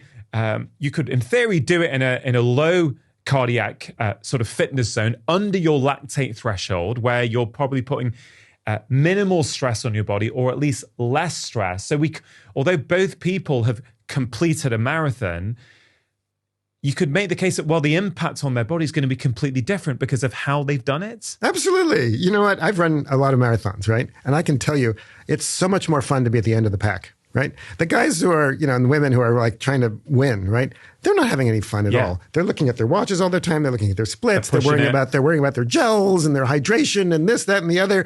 They're, if you're just like running to finish it, maybe because you're running for a charity, because it gives you a purpose, which I think is also a wonderful thing about the modern marathon. I mean, the London Marathon is the biggest single day charity event in the world. It is a wonderful party. I've been to it twice. It's just amazing, right? So these people having a great time. And you watch the guys at the beginning and the women at the beginning walk across the finish line, because I've also sat at the finish line. They're stone-faced. They're like, they're just relieved. They're like, they did it. You watch the charity runners that come in, and they're the happiest people on the planet, right? It's going to have a different impact. They're having a great time, and they did it. They made it. Now, the more fundamental question is do you need to run a marathon to get those health benefits? And the answer is most definitely not. Yeah, agreed. Marathons are a challenge. That's why they're such a big deal. It's hard to run, and the training is really the hard part, right? Training to run 26.2 miles, and it does put a toll on your body. You have this, cardiac troponin breakdown, and I could go on all the technical details. Yeah, it's a stress on your body. But, there's no evidence that it's bad for you. But do you need to do it? Absolutely not. And I think we have this idea that you have to swim the English Channel or run a marathon or do a full triathlon, Ironman, et cetera. Absolutely not necessary. Again, some exercise is better than none. More is generally better, but the benefits tail off. And there's always a trade-off. And I think the biggest trade-off for like marathons or triathlons is the toll on your family, right? All that time out training was, time that you don't spend with your loved ones or whatever.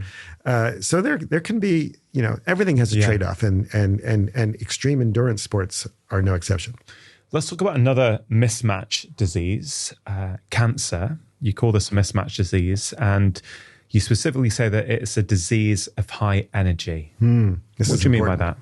So cancers are, I'm an evolutionary biologist, right? So I think of cancer from an evolutionary perspective. And for me, cancers are a kind of evolution that's gone wrong in the body. It's a kind of natural selection. When a group of cells suddenly acquires a set of mutations, more than one, that now enable them to outcompete other cells.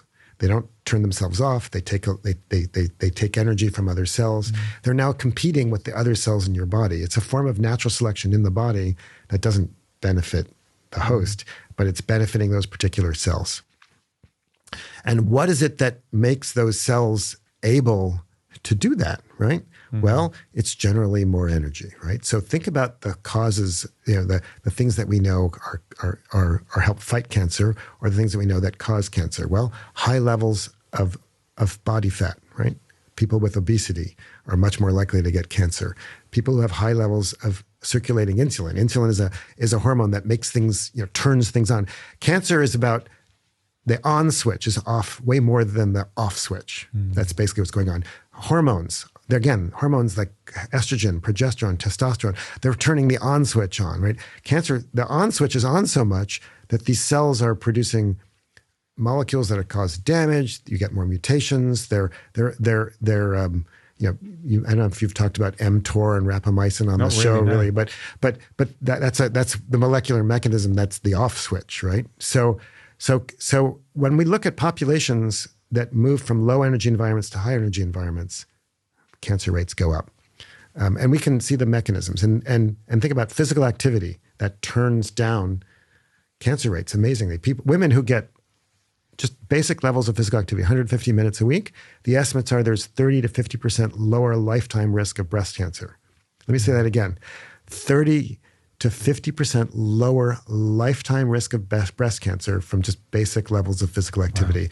Wow. Why don't more of us know this important statistic? Colon cancer, it looks like 60% decrease in incidence rate for people who are more physically active. I could go on, right? And why is it? Because physical activity is essentially turning the off switch, right? But again, flipping it like you did before, yes, technically physical activity is decreasing those levels of cancer, but you could also look at it the other way and go, we've evolved to move. When we don't move, we increase our rate of cancer. Exactly. That's exactly you're absolutely right. So the mismatch is not being physically active. And we're not physically active. Are again, remember what's life all about? It's about taking in energy and having babies. So when we have extra energy, our bodies are going to use that for building, for making babies, for building tissues, for whatever. So so women, for example, who are sedentary, they all of a sudden have this extra energy they're not using on physical activity. So what do? They increase their estrogen and progesterone levels. Those experiments were first done by my colleague Peter Ellison at Harvard, who showed that women who ran 20 kilometers a week, so they're spending 180 calories a day. This is not high levels of running, right? Had 50% lower rates of progesterone and estrogen during the second half of the menstrual cycle. Now, these women were not infertile. They were not having trouble conceiving. You could say exercise is lowering their progesterone levels, but I would actually say it's the reverse. Being inactive, so the body says, oh, I've got all this extra energy. I'm going to shunt that energy towards reproduction. Yeah. And because after all, that's what it's all about, right? So and now you have higher levels of estrogen, higher levels of progesterone, those increase cancer rates. And physical activity also, again, we've talked about repair and maintenance, right? The energy that you allocate when you're physically active, after I exercise, right? I ran this morning around the Thames. I did probably about 8 miles, right? My body's metabolism is still elevated from that morning run, for sure. It's probably 3-4% higher now than it would be if I hadn't gone for that run. And what's that higher metabolism doing? I'm not replacing the energy that I spent running. I'm turning on all kinds of mechanisms throughout my body that are repair and maintenance mechanisms. One of the things I've done is I've increased the number of natural killer cells in my body, right? Now, natural killer cells, I love the term, right? It's very warlike, right? But natural killer cells are part of our immune system that are they're swimming around my body all the time. And one of the things they do is they look for cells that have cancer, and they identify and get rid of cells with cancer. So I've turned up my immune system to help fight, among other things, cancer in my body. But it wasn't that the exercise, was, again, we evolved to do that, right? So it's, if the other way of thinking about it is that not being physically active means that I have a depleted, abnormally low level of natural killer cells, which are swimming around my body right now, looking for cells that have cancer. So that surveillance mechanism is now turned down.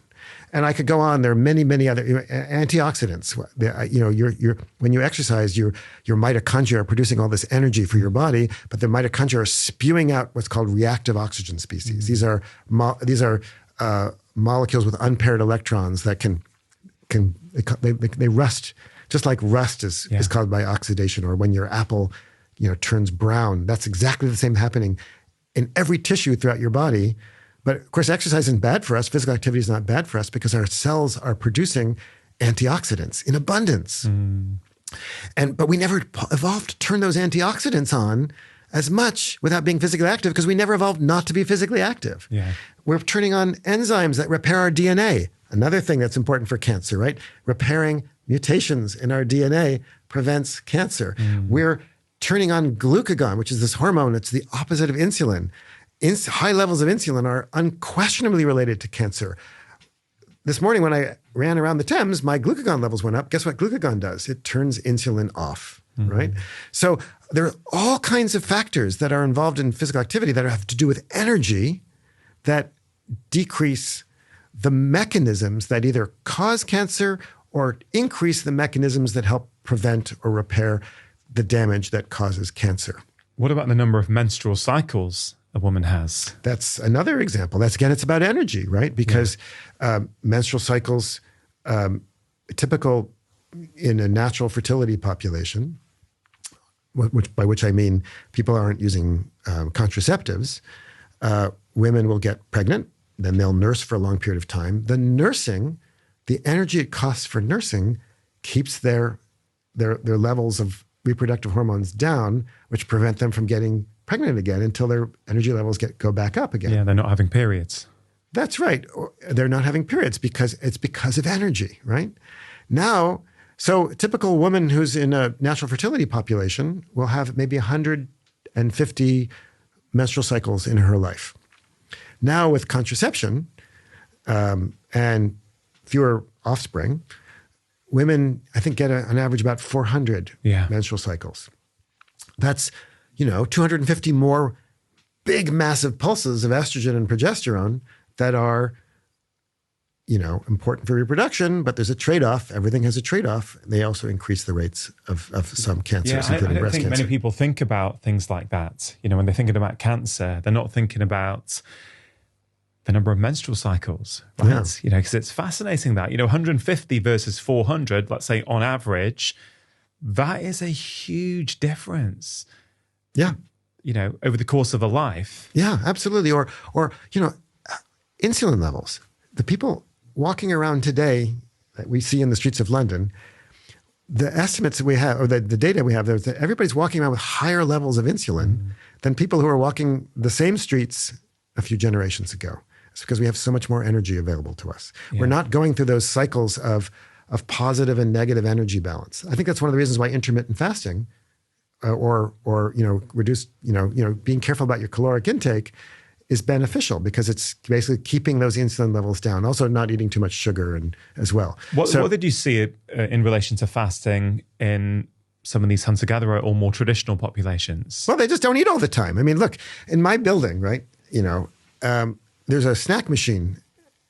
There's right at the bottom of the stairs. This right? is in Boston. Yeah, my building at Harvard, right? Yeah. So if I'm hungry and I'm like a little, I'm working on a paper or something, or upset by my colleagues or whatever, and I get, I'm stressed. Stress makes you hungry. Cortisol, it makes you hungry, right?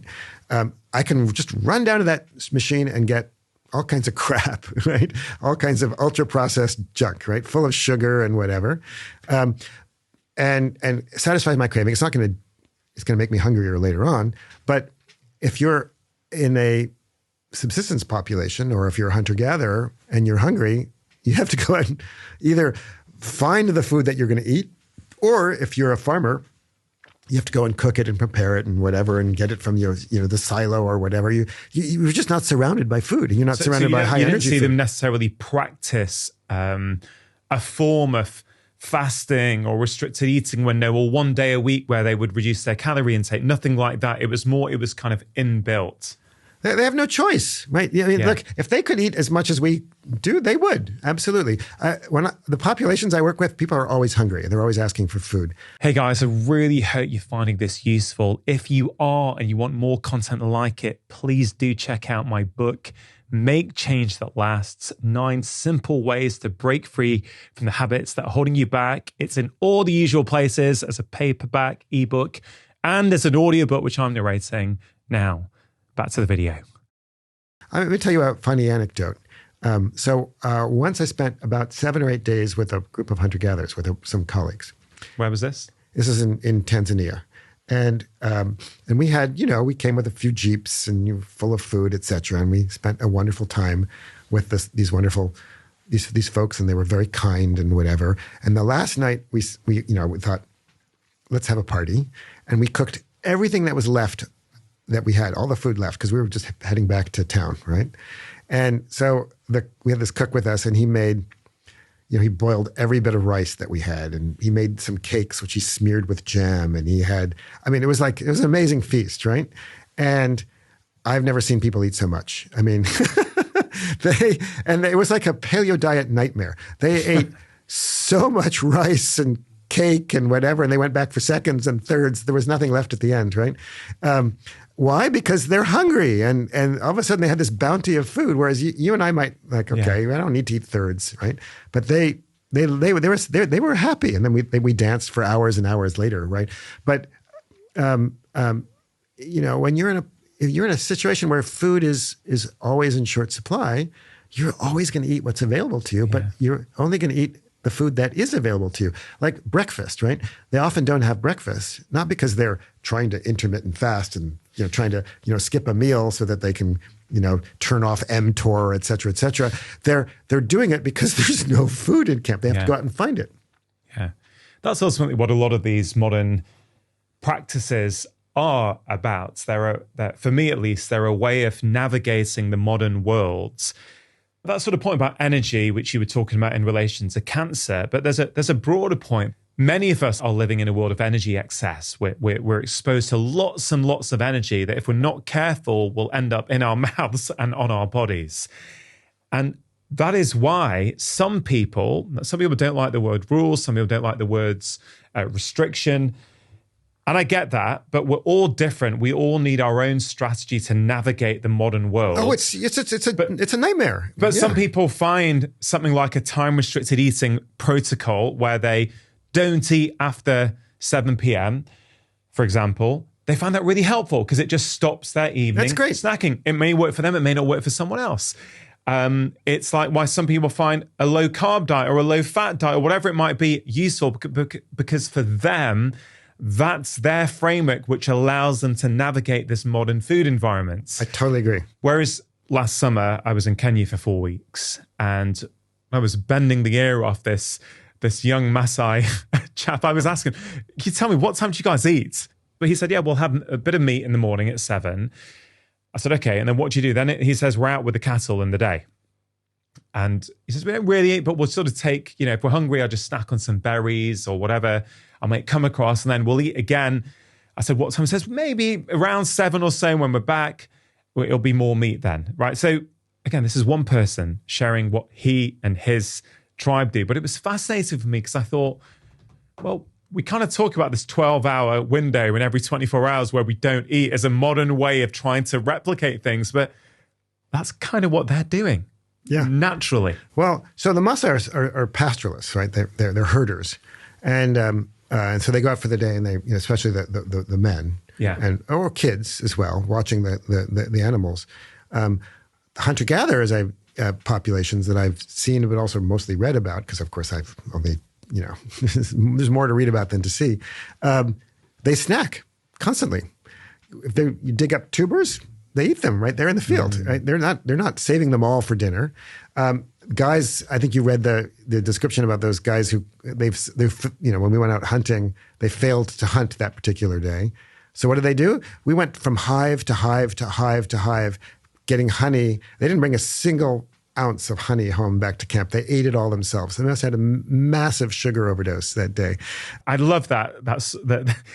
It was such beautiful writing. It was so evocative when you went on this hunt with these guys. And yeah, I think you talked about, you heard an arrow being pulled, but you came back looking disappointed. The arrow missed, but then the birds helped guide you to all the honey, basically. The honey guides, yeah.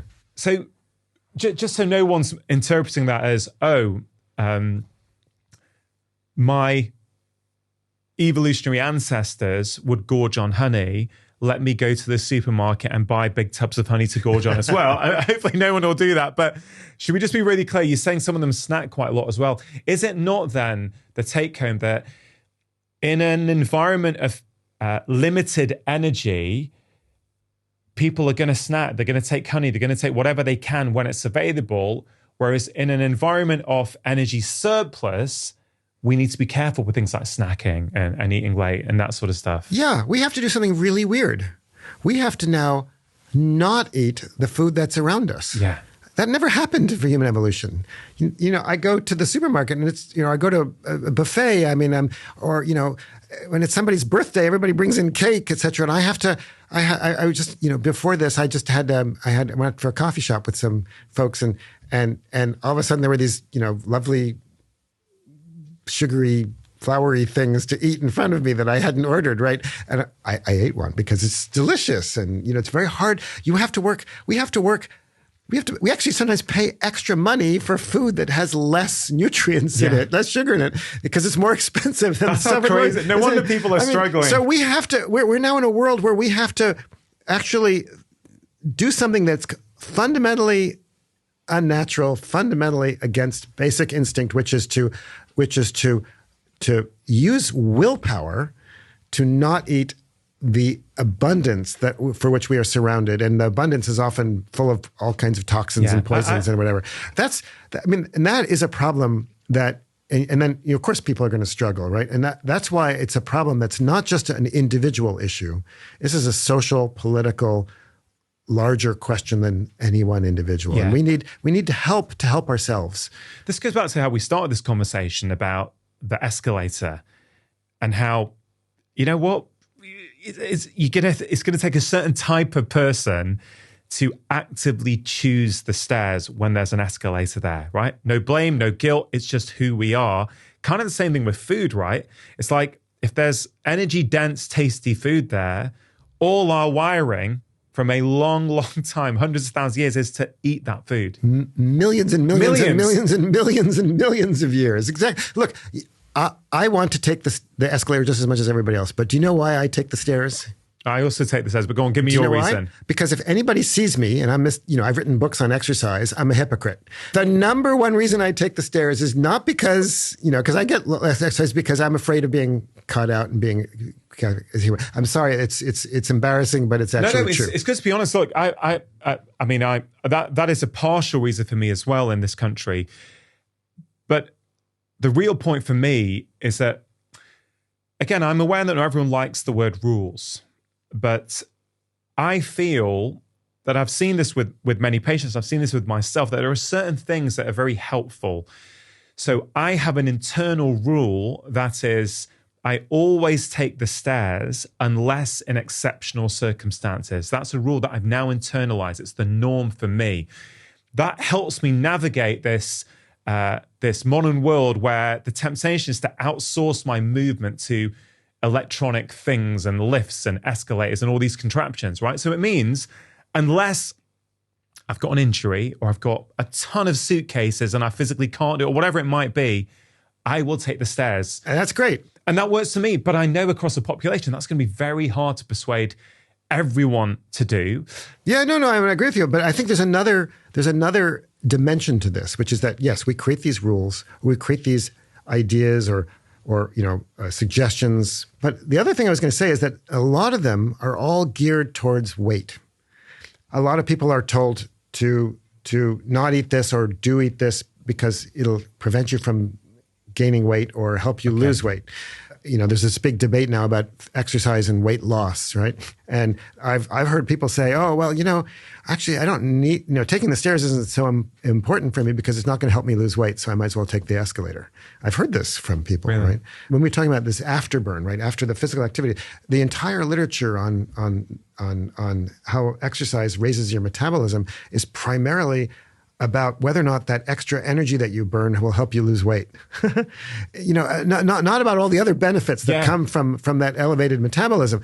So by seeing everything through the lens of weight loss and weight gain, and weight is not health. Weight is related to health, but it is not health. By tying everything to weight, people forget what the other benefits and the important reasons for being physically active are, and or discount certain activities because it's all viewed through this wait. I completely agree. I mean, what is your take on the exercise and weight loss issue? Which is, it's one of those hot, controversial topics. I mean, I'll share my view in a minute, but I'd love to know your perspective. I think one thing is completely uncontroversial, I hope, which is that there's no question that physical activity is crucial in preventing weight gain. Study after study after study after study after study shows that people are more physically active, regardless of what they're eating. That actually helps prevent weight gain. And sometimes you'll read, but physical activity, exercise makes you hungry, so you can eat more. That's just been debunked. That's not true. You do eat a little bit more, but you don't eat as much as you spend. So I think that's uncontroversial. In fact, and we often talk about diet versus exercise for weight loss. That's a strange opposition. It should be diet and exercise. Why would you not do the two together, right? Although it's harder to exercise. And if you're overweight or have obesity, right, it's like carrying weights on your body, right? It's walking, a person with obesity, walking the same distances as somebody without it is spending 14% more energy. It's hard, right? Wow. It's difficult, right? So it's challenging. And generally you're unfit, and so you get less reward. I think there's also compelling evidence that exercise can help you lose weight. But the issue is that it doesn't help you lose a lot of weight rapidly. I think there are careful, well-designed, randomized controlled, prospective studies where they weigh everything going in and weigh everything going out, showing that people who get more than a moderate amount of exercise, you need like 300 minutes a week, you can and will lose weight, but you're not going to lose a lot. So if you want to lose a lot of weight fast, there's no question dieting is better. But if you want to lose some weight, there's no question that exercise can help, but it's not going to be a huge amount. But what it's really going to help you do is that once you lose that weight, because dieting, the problem with dieting is not that people don't lose weight when they diet. They do. The problem is it comes bouncing back, right? It comes rebounding, right? And then often you're not getting muscle, you're just gaining fat. And so you get this yo-yo effect. Yeah. The way to prevent that is to stay exercising, to stay physically active. That has an incredibly important role, and it should be part of every weight strategy. Yeah, I do agree with that, actually. And I think, there's no question that people can lose weight without paying much attention to physical activity or exercise, because I've seen it over and over again. People will report that. Of course, it's possible. And many people do it, but most people, all people who are trying to lose weight are not trying to do it for 4 to 6 weeks. They're trying to make it a significant part of their life. They're trying to transform their life. They want it to be long-term, not just for January, February, or for the wedding or the beach or whatever it might be, right? They want it beyond that. And this is where I've always had a slight issue with some of these studies, or at least how they're reported. And it was all blowing up on YouTube last year in the health sphere on this. Exercise, nothing to do with weight loss and all this sort of stuff. And it's like, first of all, I don't see how that's that helpful for people. And it makes things very one-dimensional. Yes, about weight when there's so many more benefits. But even if we are talking about weight, let's look at it another way. Whether exercise helps you to lose weight or not is not just, in my view, about the direct effect on calories from what you're burning off, right? And let me explain what I mean by that. People who are struggling with their health and are trying to, let's say, lose weight or make changes, there's all kinds of things to tackle. So if their mood is low, they're less likely to go out and move. They're going to sit at home. They're going to possibly more likely to comfort eat, binge watch things on TV, accumulate stress, have less optimal sleep, which again will make them more hungry the following day because of the changes in hormones. So for me, it's like, you know what? If you're someone who can walk 30 minutes a day, whether it directly burns enough calories to justify it for your weight loss plan, it will improve your mood, your self-esteem. It will help you lower stress. You'll feel better about yourself and your place in the world. These are real things for human beings. You cannot just look at it through the lens of how many calories were burned here. That's useful to know, but this is my bias as... No, I vigorously agree. I could not agree more. So many patients. It's like you can't just look at one thing. You have to look at the totality of all the inputs into this person's life. And moving more for most people makes them feel better. Yeah, and it also does have energetic effects too. Of course, it's both. It does. It's a combination, but we tend to be, again, by looking just through this one lens and of calories in, calories out, or whatever, we're missing. Like, what is it that actually moves energy around in our bodies? Yeah. It's hormones, right? So just as one example of what you just said, just one example, right? People who are more physically active have lower basal levels of cortisol. What does cortisol do? It's the arousal stress hormone. Yeah. And guess what? When my cortisol levels go up, like when I'm stressed about, this, that, or the other, I'm more likely to eat. Yeah. So it's just one of this complicated, interconnected, integrated system. And chronically elevated cortisol, the primary stress hormone, or you could argue the primary stress hormone, encourages belly fat. Exactly. Right? Rather than subcutaneous fat. And that's the inflammatory fat. Yeah. So it's all these things together. I mean, what did you see in some of these populations? And in terms of, I don't know if you measured it or not, but what was your perception of levels of stress in hunter-gatherer populations? Ooh, good question. First of all, most of the research I've done is on subsistence farmers and not hunter-gatherers, but I've visited hunter-gatherers, but we've never measured that. But there are studies where they look at, again, so cortisol is a complicated hormone in that cortisol doesn't cause stress. Cortisol goes up when you are stressed, right? So people have measured cortisol in some of these populations. Mm-hmm. The levels tend to be low, but again, that could be because of physical activity. I don't know of any good studies that measure psychosocial stress in any of these populations. And I would say that their lives are not easy. No, for sure. There's, just like in our lives, there are problems, right? They're worried about food. There's conflict between individuals. There's climate change. There's all kinds of things going on in their world that makes them, like the rest of us, stressed. But I think that their life is slower. They're not getting a 24/7 news feed. I'm certainly calmer when I'm out there, right? Because I'm disconnected from all the crap that's going on normally in my life that can make me aroused and stressed.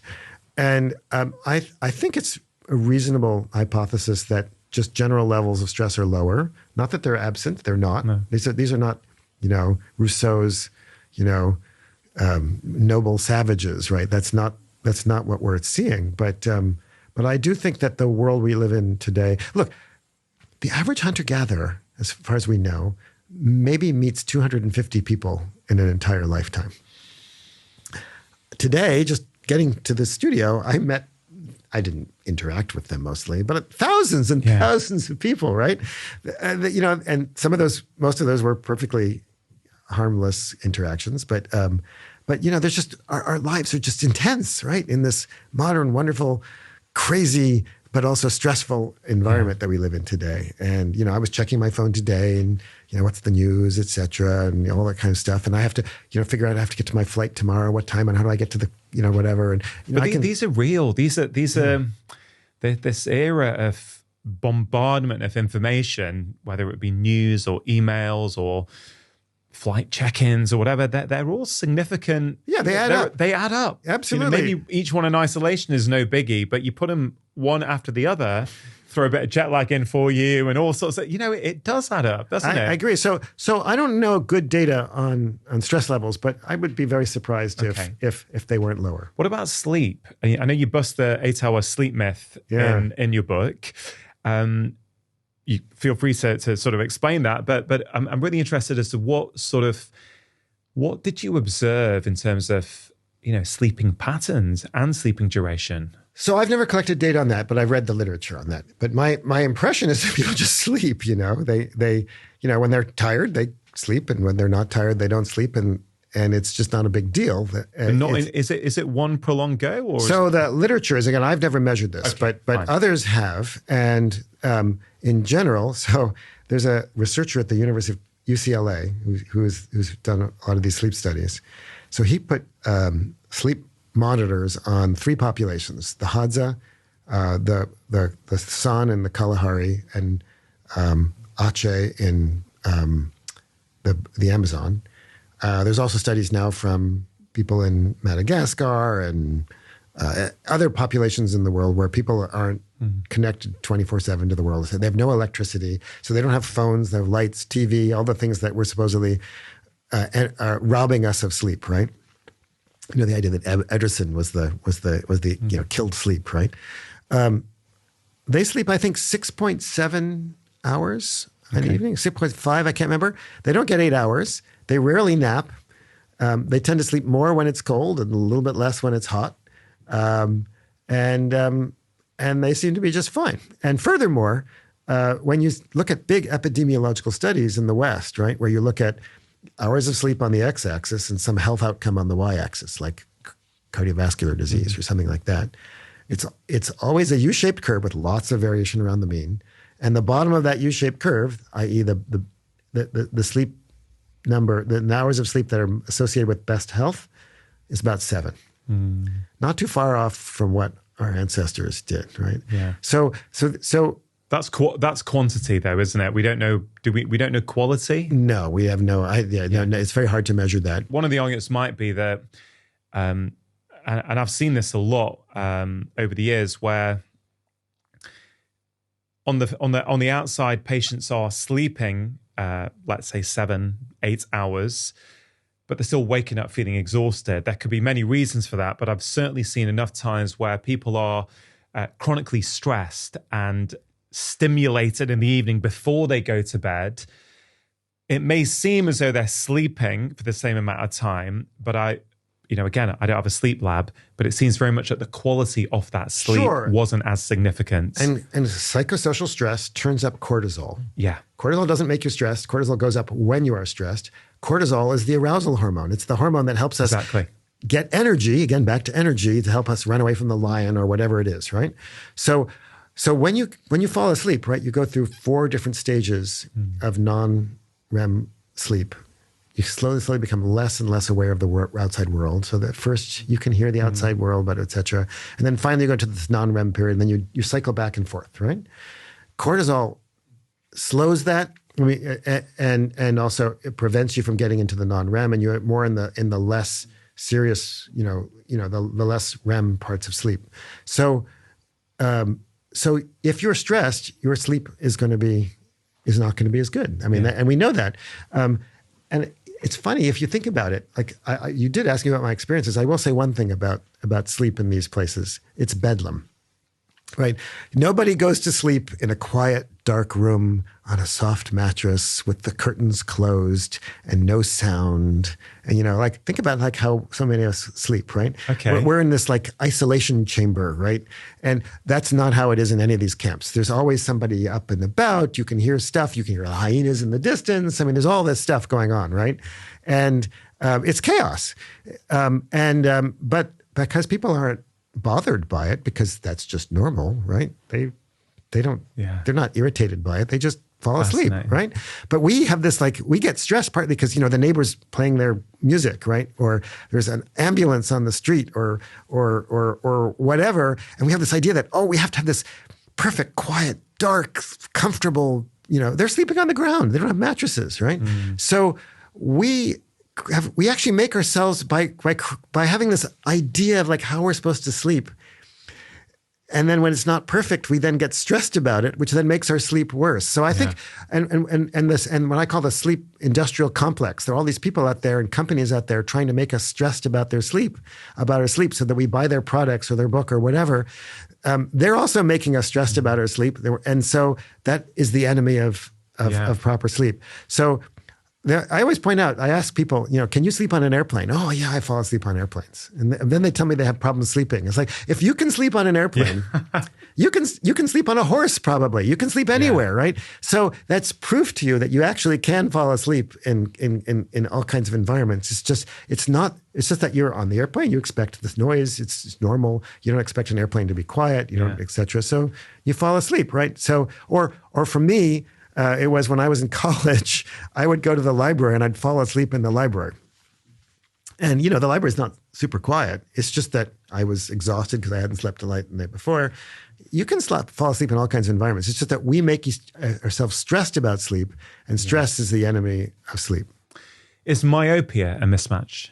Oh, absolutely. Yeah. So short-sightedness, I should say, needing glasses or contact lenses. Yeah. I mean, there's a wonderful study that was done here in London many, many years ago. I think it was the first study of myopia. The Queen's Guard, those people with was it bear skin? This was kind of fur on their heads. Right? It was a study that was done in the early 19th century, I believe, or the mid 19th century, where they showed that the common soldiers in the Queen's Guard, none of them, or very few of them, had myopia, but their officers had a high percentage of myopia. And that was the first time somebody thought, oh my God, there's some environmental component to myopia. And then people started studying it around the world. There's also studies where they've looked at Inuit populations in the Arctic, right? And they've looked at multi-generational families, and that the grandparents have perfect eyes, right? And the grandchildren now have very high rates of myopia, right? So what's going on? Well, myopia is caused by an eyeball that's the wrong length, right? So if your eyeball is too long, when you refract the light, you can only refract the light so much, and so it's focused. It can't get focused on the cells in the back of your eye, and so you can't see, right? So you're nearsighted, right? So, and what's causing that is, again, the eyeball is just too long. So what causes the eyeball to be too long? Well, I won't go into all the details of the experiments, but it turns out that people used to think it was reading, right? Close work, people who read too much. But it turns out it's not the reading. It's actually just being indoors in environments that don't have a lot of complex visual stimulus. That affects the expression of genes in the eye as the eye is developing that control the growth of the eyeball. There's a few genes that have been identified. And so you end up growing an overly long eyeball and you're stuck with myopia. So myopia is caused by spending too much time indoors. And there are elegant experiments on animals where they test this. And we can see this in, populations where they've actually, Singapore is a place where they've done a lot of really cool research on this. So myopia is much more common today because of, we're not evolved to grow up and spend so much time indoors, which is why it's correlated with reading. And hence we develop overly long eyeballs. Yeah, it's fascinating. I've seen some research suggesting that children, we want them outside for at least 2 hours a day. I think there's a correlation between kids who are outside for less than 2 hours a day and exactly rates of myopia. Exactly. I think also one of the downsides of these phones and screens and homework being given on screens in the evenings, there's many potential downsides. One of them, I think, also is it encourages them to stay inside, but then also have that kind of narrow, concentric sort of vision. But you're saying it's more outdoors than actually the act of just being focused on that near screen. That's the evidence that I've seen. Yeah. So it was thought that, when you focus on near screens, you're pulling the little tiny ciliary muscles that are pulling on the lens, create tension in the eyeball that increase pressure. But I think that's been mostly debunked from my understanding. I'm not an ophthalmologist, so I'm not deep into literature. But when my last exploration of that literature was really more the complexity of visual stimuli from being outside turns on genes that are important for regulation of eyeball growth. But I guess, you're usually reading or on a screen, I would say inside anyway, aren't you? So that will be playing into it as well. Hey, Daniel, it's always fun talking to you. I honestly like the book Exercise. It is so good and thorough. It's such a fun read as well. In terms of practical advice then on the back of all the research you did, obviously in your conclusion, you finish off the book with some, I think it's 23 sort of succinct words. Can I read it out? Sure, please do. Make exercise necessary and fun. Do mostly cardio, but also some weights. Some is better than none. Keep it up as you age. If you were writing that book today, would you change any of those words? No. And if you were writing Exercise today, because it's been out now for a few years, what would be in it that isn't currently in it? Oh, good grief. I actually haven't thought about that. I think I'd do more on mental health.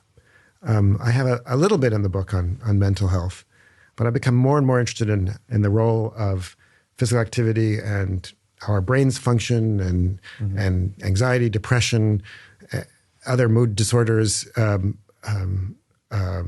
think I would, because I think if you look around the world today, we not only have a crisis of physical health, we have a real serious mental health crisis. So I think what I really want to delve more deeply into those mechanisms and the data and the evidence, because I think that's just as important as physical health. And finally, you grew up in the United States and you were a professor at Harvard University, so very esteemed, very prestigious. You've also spent a lot of time with populations who maybe didn't have access to the sort of things you had growing up. And of course, we've covered a lot of the things that you've learned throughout this conversation, and there's plenty more in your book.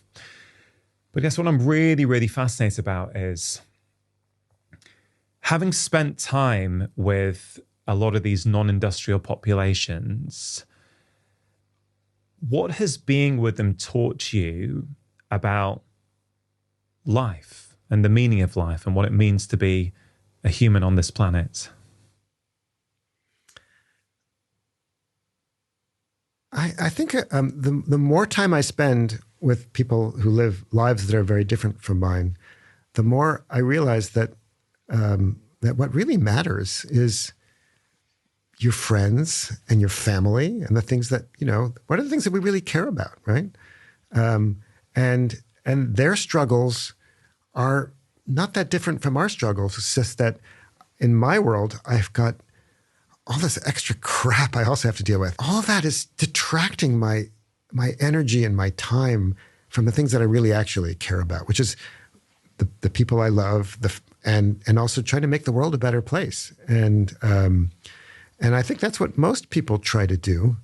And we've got this crazy world now that some of us live in, and I'm very fortunate. I love the fact that I get to get on airplanes and go to interesting parts of the world and try different kinds of foods.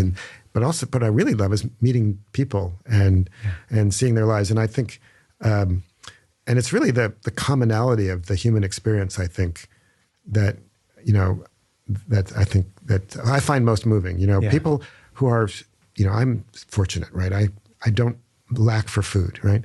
But seeing people work so hard to get food for their families, right? That's what motivates them, right? And or trying to help their kids who are sick, or